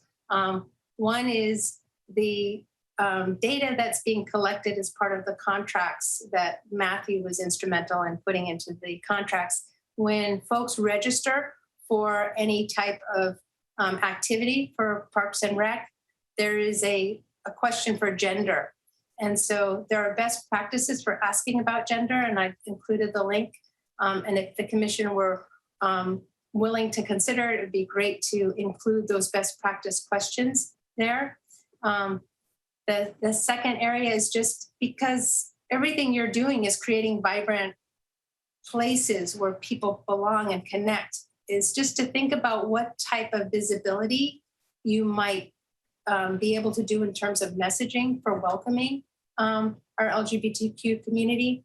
And then lastly, and there's a link to a handout, which I've also provided a hard copy to, a link to Eddie.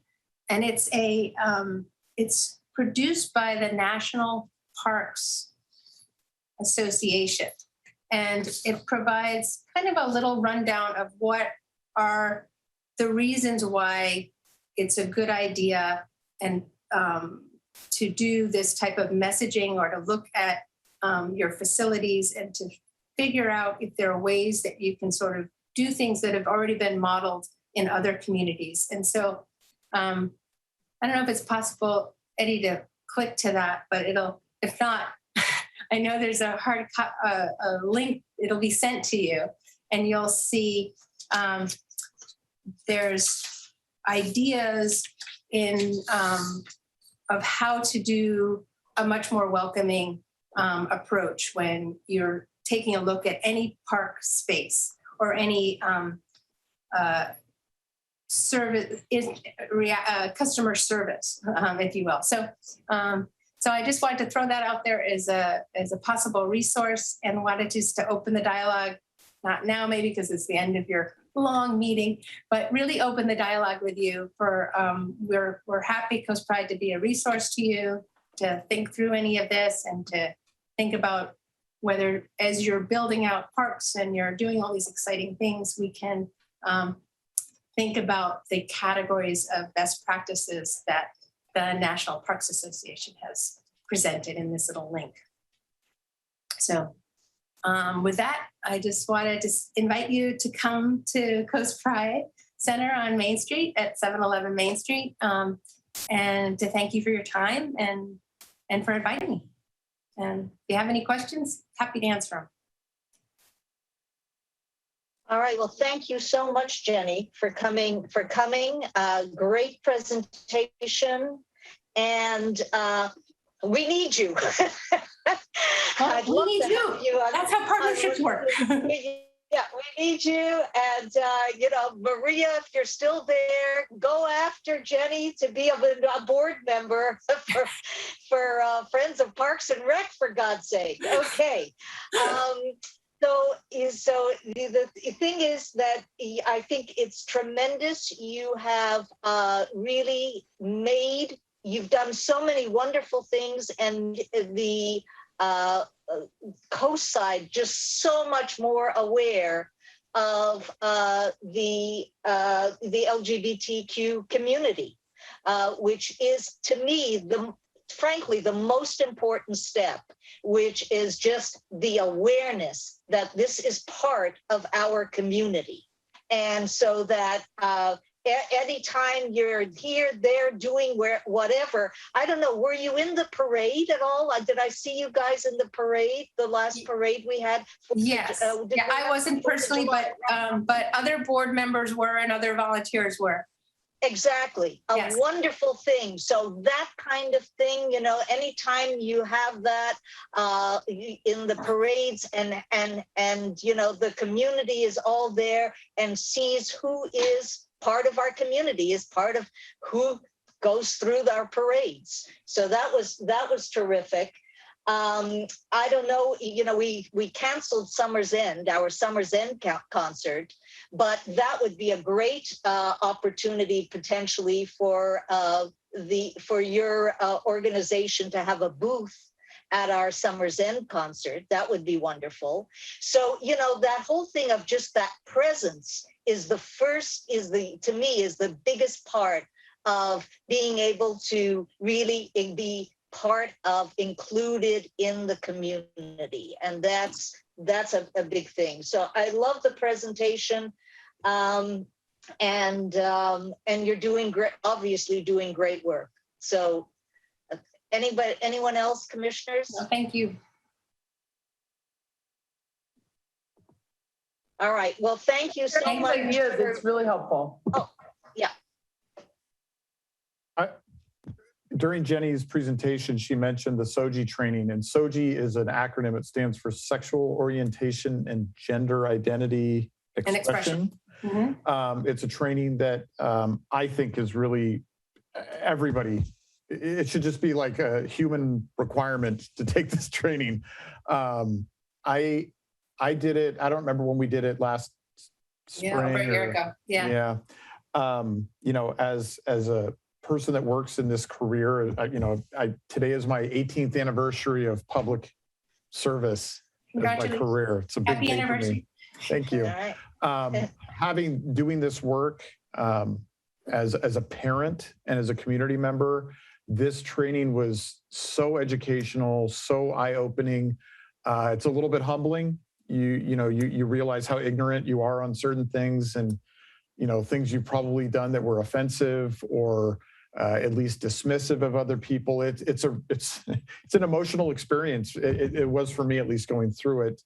But I would encourage all of you at some point to take advantage of it. And I think it's something that the city can work with Coast Pride and the Pride Center of San Mateo County to make sure is more available, because I think it just does open your eyes to and create the visibility that you were just talking about, Chair Ison. And there's action that you can take as soon as you walk out of that training, things you can change and things you can do differently. So thank you for inviting me last time, Jenny, and keep us apprised of future opportunities, because I think staff, commissioners, council members, everybody should be doing this training. Thank you, Matthew, and thank you, Chair Eastman, and all the commissioners for sitting through my presentation after a long meeting. So I appreciate it. It I was look forward to great. working with you. And hi, Victor. Thank you, Jenny. All All right. right, take care. Thank you. Bye. Thank you. Bye. Bye. All right, we're moving on to the public art policy review and discussion. Can I ask in this particular instance, so that I don't know if we're going to attack it this way, but I would really like to know what changed from, what are the changes from the last draft that we saw, rather than go through the whole thing and see, and see how we feel about those changes. Because otherwise, I think we were all agreed that other than whatever changes, that we were agreed that we had a really good start to the whole thing. Victor, Sure. You're gonna. So yeah. I'll go ahead, and I've thought ahead and I've highlighted all of the new sections in it. So we'll go through the policy, same as last time. Oh, okay. I'll share my screen, and I have all of the new sections or changes highlighted just to make it easier. Because I printed it out, but of course in the printing out, you don't get the highlights. So I didn't know. Okay, good. Okay. Yeah. So let me go ahead and share my screen. All right. Can everyone see this? Yes. Perfect. Well, thank you, Chair Eisen and members of the commission for having me here tonight for the hopefully final draft of the public art policy. So again, as I mentioned, like last time when I was here in August, I'm going to go through the entire policy in the presentation. But as you mentioned, I have highlighted the new sections to make it easier and hopefully help us go through this a little bit quicker. Good. So under the general section, which is the first section of the policy, the only thing that's changed is the part at the bottom.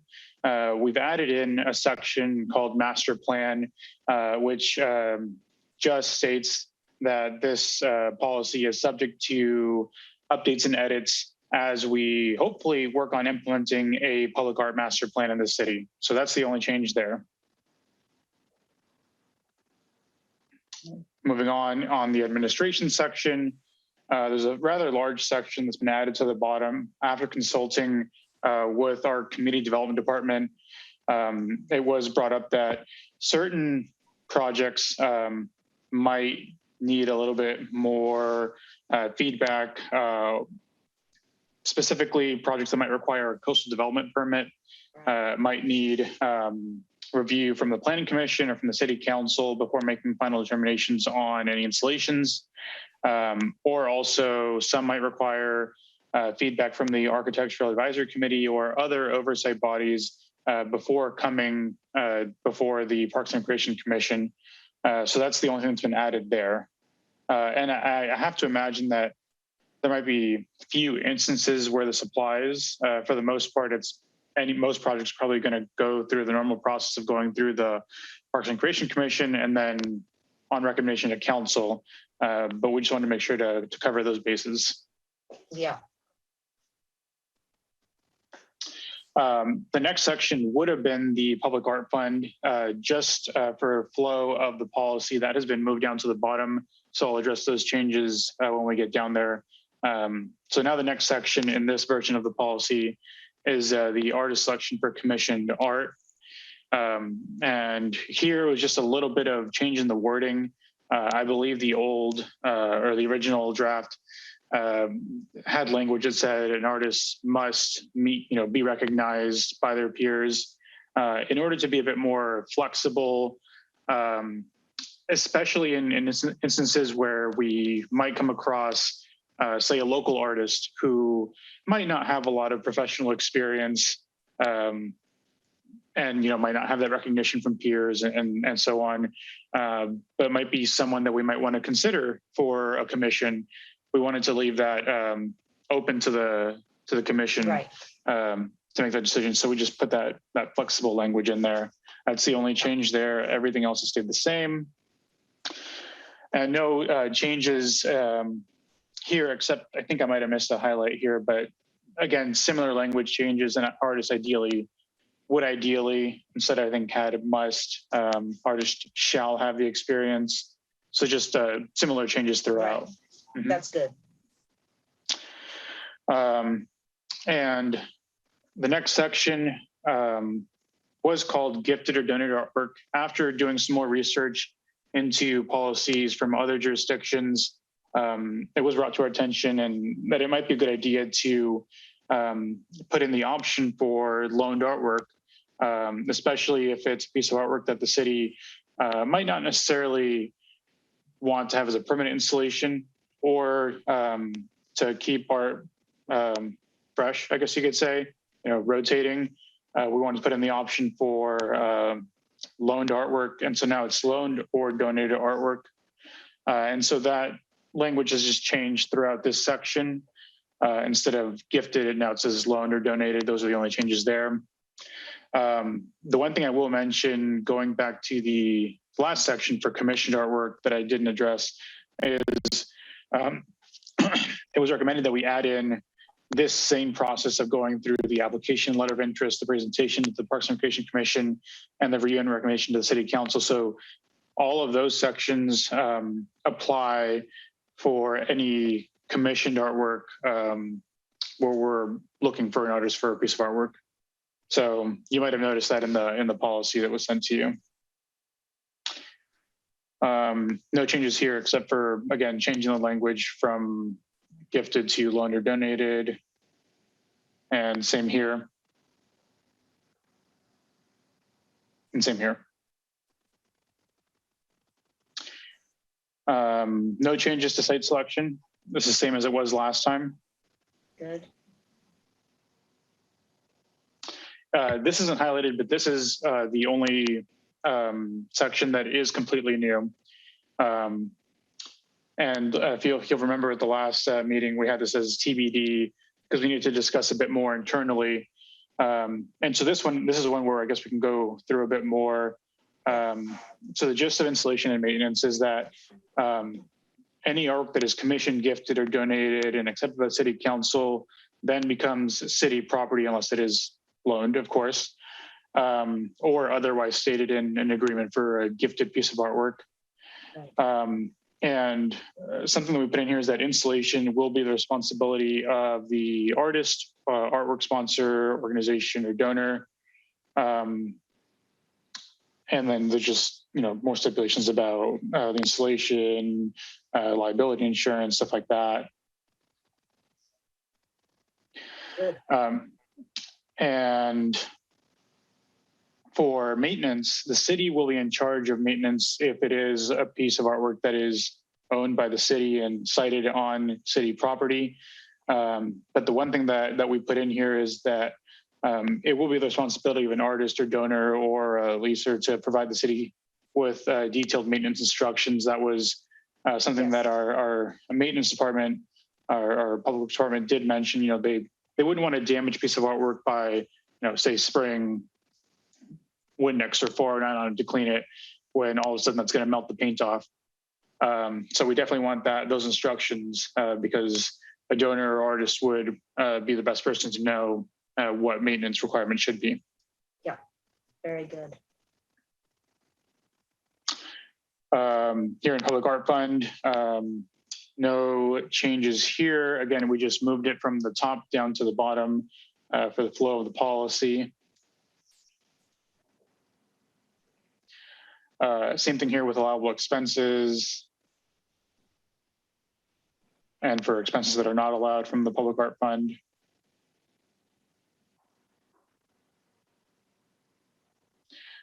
The possession policy we have, luckily. Right. And then for public art on private property, the only change that we made was just some verbiage, nothing really substantive there. It's just that occasionally the city may desire to that public art be sited on private property. I think it was just a slight change in the wording. That was the only change there. And that's the policy. Well, again, great work, Victor. I'm really excited about this. And any questions or comments from the other commissioners? Yes. good. I ahead, have one. Victor, we had talked about at one point, and just let me know, and I don't want to slow down the process at all, but just, we talked about the possibility of making people do kind of a write-up of the history of, you know, who created it, why it was created, where it came from, you know, kind of like, so we didn't ever have to go back and find that like 20, 30 years later or something like that. Is there any way to include some sort of language in there about, as our policy, that would be part of something that would be required? Or was there something in there that I missed? Or just let me know what your thoughts are on that. Yeah, we can definitely include that for loan-to-donated artwork under the application letter of interest, just add a section in here. And also for commissioned artwork. Well, can you go back to that? You've got description. You know, I think this is a higher level issue that, correct me if I'm wrong, Commissioner Eisen, but I think what we're talking about is maybe a section about like the city's artwork inventory. And we cover that a little bit in the deaccessioning policy, but I think it would make sense to add a section to this policy that just talks about how we track our inventory and the information that we track and the history and all that. I think that'd be a great addition. I think I absolutely agree. You know, it was very interesting, the artwork that was at the end of Main Street and Highway 1, when the artist described exactly what she had created, or her daughter did, and how, you know, how it came about and what the material was. And that to me was really good history, because it really, it just draws you in, and I feel more responsible for knowing about what it was. And I think that's something to keep in mind, is to have his history. And I think it's a very endearing piece to whatever artwork we're going to have in our city. So makes it more interesting. Thank you. Yeah.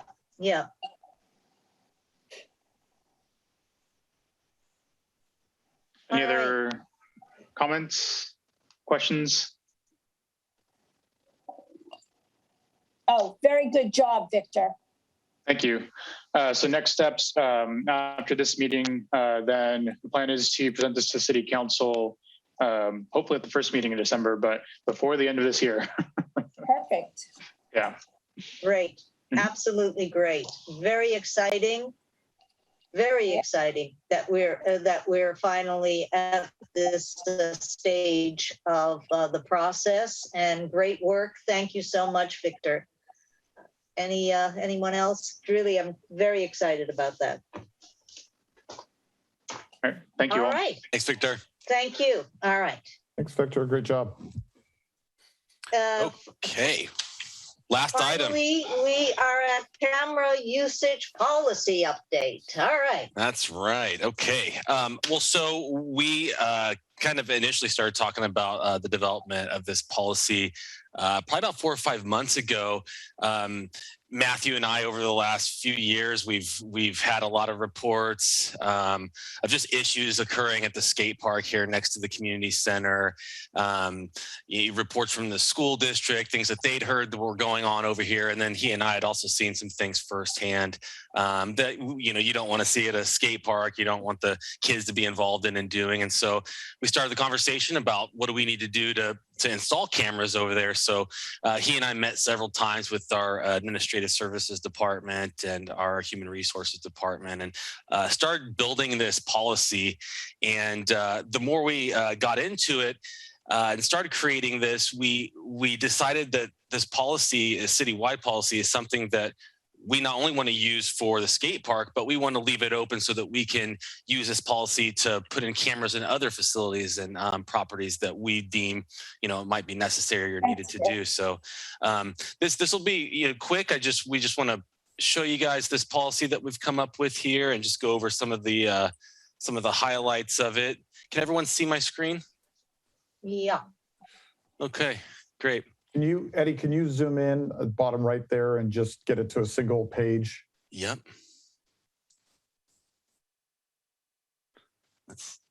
That's how we do it. Okay. There we go. Nice. Thank you.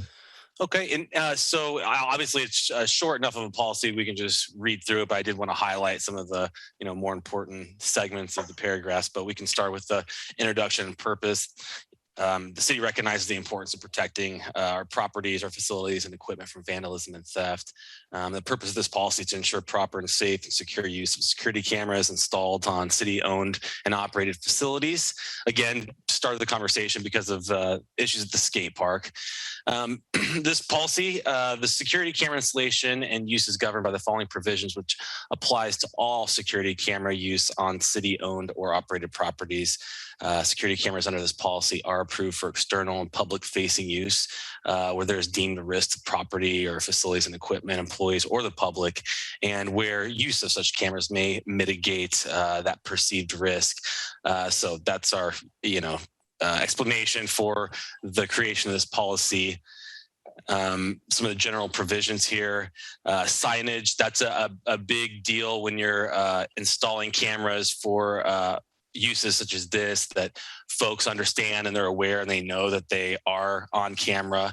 And that also, serves as a purpose to kind of act as a deterrent for folks. Just having cameras around, we hope and believe that that's going to decrease the amount of issues and incidents that we're seeing at the skate park. Reasonable privacy, obviously the cameras won't be installed anywhere where there's a reasonable expectation of privacy, bathrooms, things like that. Places that we think are in public view and there's no expectation of privacy. Risk mitigation, camera footage may be used for any purpose that's deemed to mitigate risk, which may include legal and disciplinary proceedings.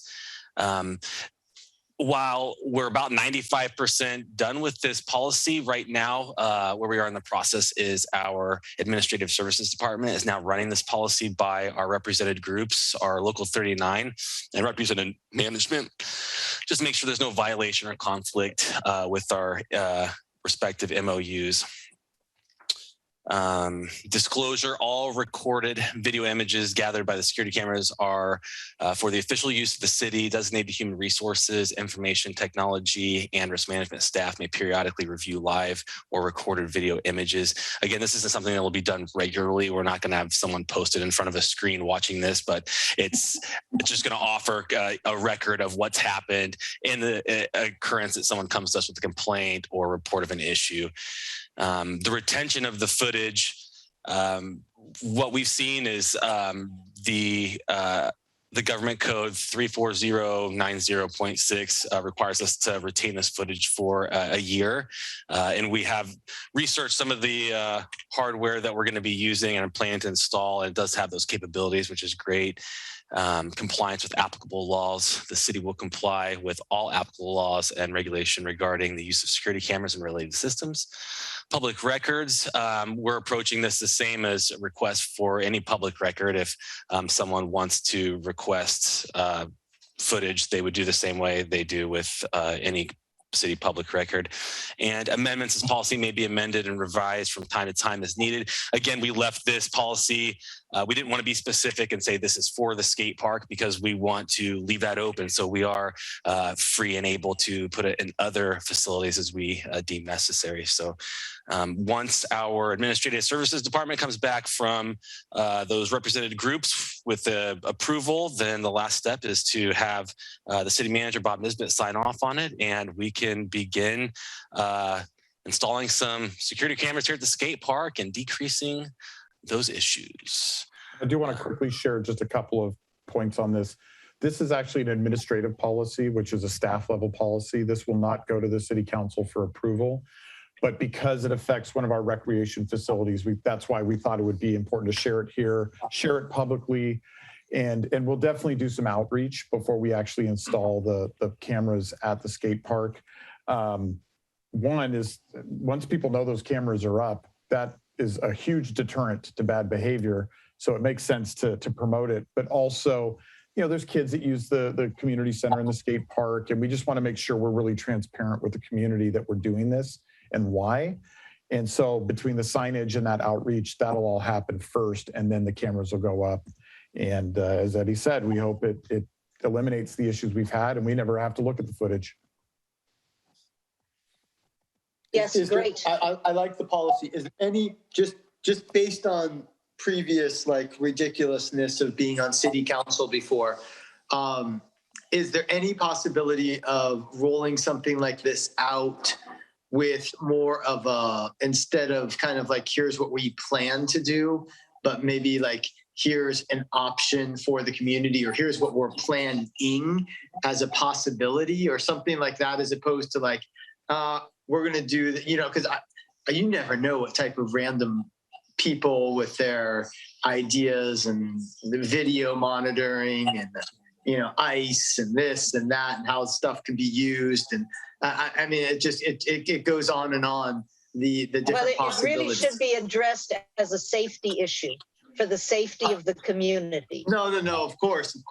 But I mean, even before you get to that aspect of it, I almost feel like it's better off as a offering of something, like you're saying, for the safety of the community, as opposed to we're going to do it. But that way we get like, we propose the feedback, even though we know we're going to probably move forward with it. But that way, if there are people or voices out there that are in strict, staunch opposition, we don't have to like roll it back. We can just listen to that and maybe pivot at that point, as opposed to just having to kind of go backwards, if that makes any sense. No, I get your point. And you know, you've got documented history with having to deal with this kind of stuff. We know that people get concerned about some of this stuff. This is one that we believe as you said, we're pretty clear. We're rolling this out because we've had health and safety issues. We're rolling it out at other facilities. The nice thing is, because it's an administrative policy, we can very quickly make tweaks to the policy if we hear a concern or feedback that you know, we feel like, you know, we can still meet the needs of what we're trying to accomplish, but make that change. But yeah, we talked about this at the beginning and determined this was not something we'd go through a big public process, because it's really less about people's opinion about how we should do this and more about just rolling it out and getting it done. Right. So I totally understand where you're coming from. We've been here before.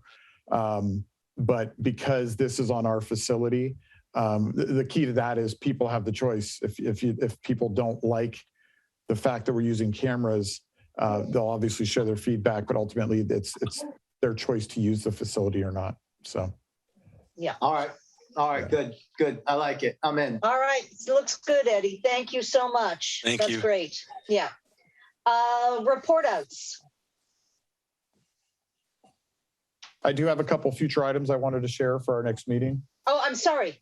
Yeah. That's what I wanted. It's future items. So just a reminder that we set at the beginning of the year our schedule, and we cancel the November and December meetings because they always fall right in the middle of the holidays or close enough to the holidays that we just don't expect a lot of engagement, or sometimes commissioners can't make it. So there's no regular meeting in November, meaning the fourth Wednesday, and there's no regular meeting in December, the fourth Wednesday. Instead, those are canceled, and we scheduled for December 8th, our special meeting, to cover those two meetings.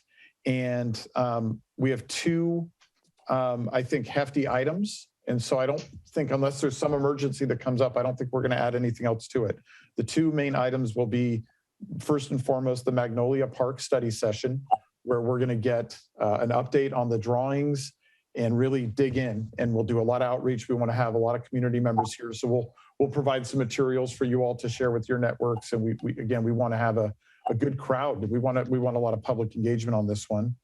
And then when we're finished with that, we will spend some time just reviewing and discussing our goals and accomplishments for this year and what we've done and where we need to do more work. And hopefully that starts to inform our planning for 2022. When we get into 2022, we got to be thinking about the chair and vice chair roles. We got to think about where our goals and priorities are going to shift to next year. And now that we have this well-established and consistent commission, I think we're in a position to build and just roll as we get into the new year. So I think, earlier this year, we were doing a lot of context setting and background discussions. And And I've found that the farther we've gotten into this year, the more productive we are because you all know what's going on, you know how things work, and now we can just get down to business. And I think that's just going to carry over into 2022. Is there anything else in our next meeting, just off the top of your heads, that you think we just need to cover before the end of the calendar year?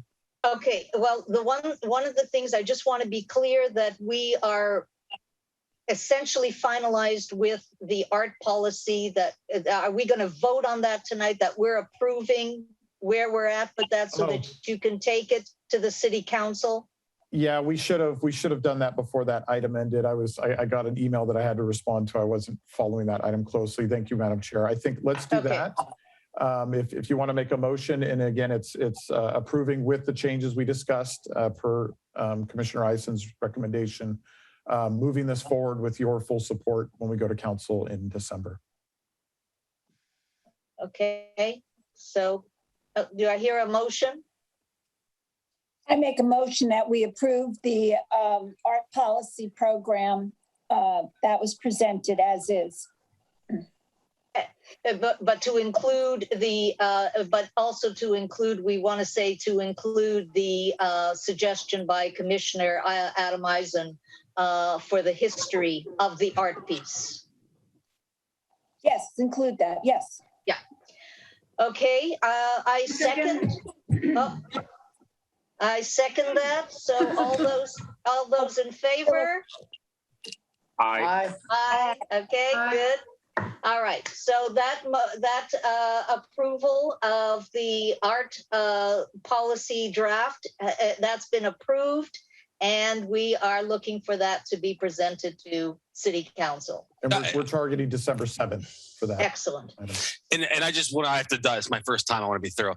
Luis, did you do an eye on that one? Yes, I did. Okay, thank you. Excellent. All right. All right. So yes, I think anyone think of anything else that we should be making sure to address on that December 8th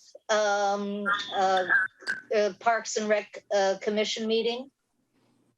I don't think this needs to be addressed on the meeting, but in response to, is there anything else that we didn't cover? I just wanted to flag that our volleyball committee was going to reconvene to talk about high school volleyball courts, and we didn't talk about that today, but I was just going to follow up via email. So I don't know, just there, now you guys all know. Okay. All right. Good. Good. Okay, good. So let's go to any report outs. Commissioner comments. I'm going to get the ball rolling on this. First of all, I want to thank all the people on this commission, all the commissioners. I don't do it. I really should be doing it every single time we meet, because I want to recognize everyone who volunteers to be on this and to do this for their service to their community.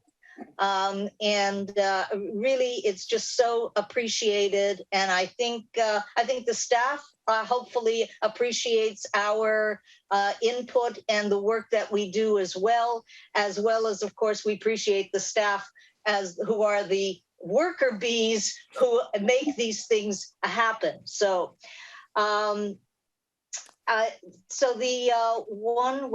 did I mean by that? Oh, okay. Carter Park donations, we already discussed. We're going to move forward with that Thursday. Oh yeah. So here's the other thing though, that we have not, to me, not really gotten there. And I've been, beating this drum all year. I'm wondering, maybe with the Thursday communications, can we have a section just devoted to parks and recreation news? Where did you want that? And I apologize. I had it on my list that you guys have made it abundantly clear you want something about our agenda on the Thursday. Oh, well, there's the agenda item. And I haven't done that. But there's also just keeping people in the loop, whether it's the check that was received for Frenchman's Creek, the fact that we got approval to move forward with Ocean Park and to do stuff there. If we're, that we're going to do a donor wall for this or whatever it is, there's just so much that we're working on and that you guys are working on. It's like, let's get the community, first of all, to know what's going on and also to recognize the work that is being done on their behalf. So it just, again, include the community so that it's all one and the same. We're all together, but let's be together. The only way is for them to be informed. And so let's get that piece always, that there's always going to be news. There's always going to be something to say. If it's just the agenda that's coming up, things that are going to be covered in the next meeting, fine. But I know that there's usually going to be more than that there's always something going on. And it's good for the community to be aware that we're working on their behalf. Well, I have 2 cents here. One of the things is have it posted on the city's website. But then also too, we have a newspaper, and I thoroughly enjoy it. And I think that should be something that maybe the city needs to make some sort of an agreement with them to have a city column and highlight what's going on, because there's a lot of wonderful things going on in the city, and a lot of people don't know about it. Even, exactly. And we just need to keep getting the message out, what's happening, especially, the Friends of the Parks and Rec. I mean, how wonderful is that to have an organization that supports our parks? People don't know that. And I think that's a really good issue.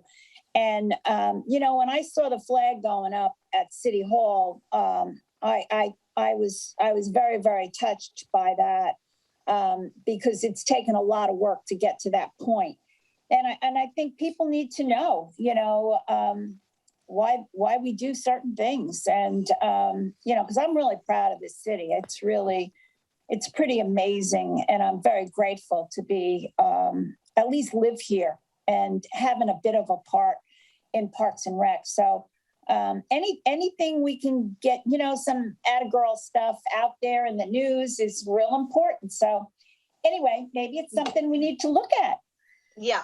So, Louis, can I get you in on this? Because can you tell me if you have any thoughts about also how to get the Latino community sort of more informed as to what's going on with the, through the city, through our parks and recreation? Yeah, I know that Joaquin has been a little more active on Facebook with his friends, so maybe I can kind of connect with him and post more on his Facebook to let our Latino community know what's going on in the community. I think that'd be a great way. That would be great. He does have a lot of followers from the community, and then eventually we could probably spread the word out that way as well. That would be great. So that again, Matthew, can be a tie-in that whatever is being posted on the community newsletter that Louis sees, he can also get that information out through his communication channels. Absolutely. That would be great. Yeah.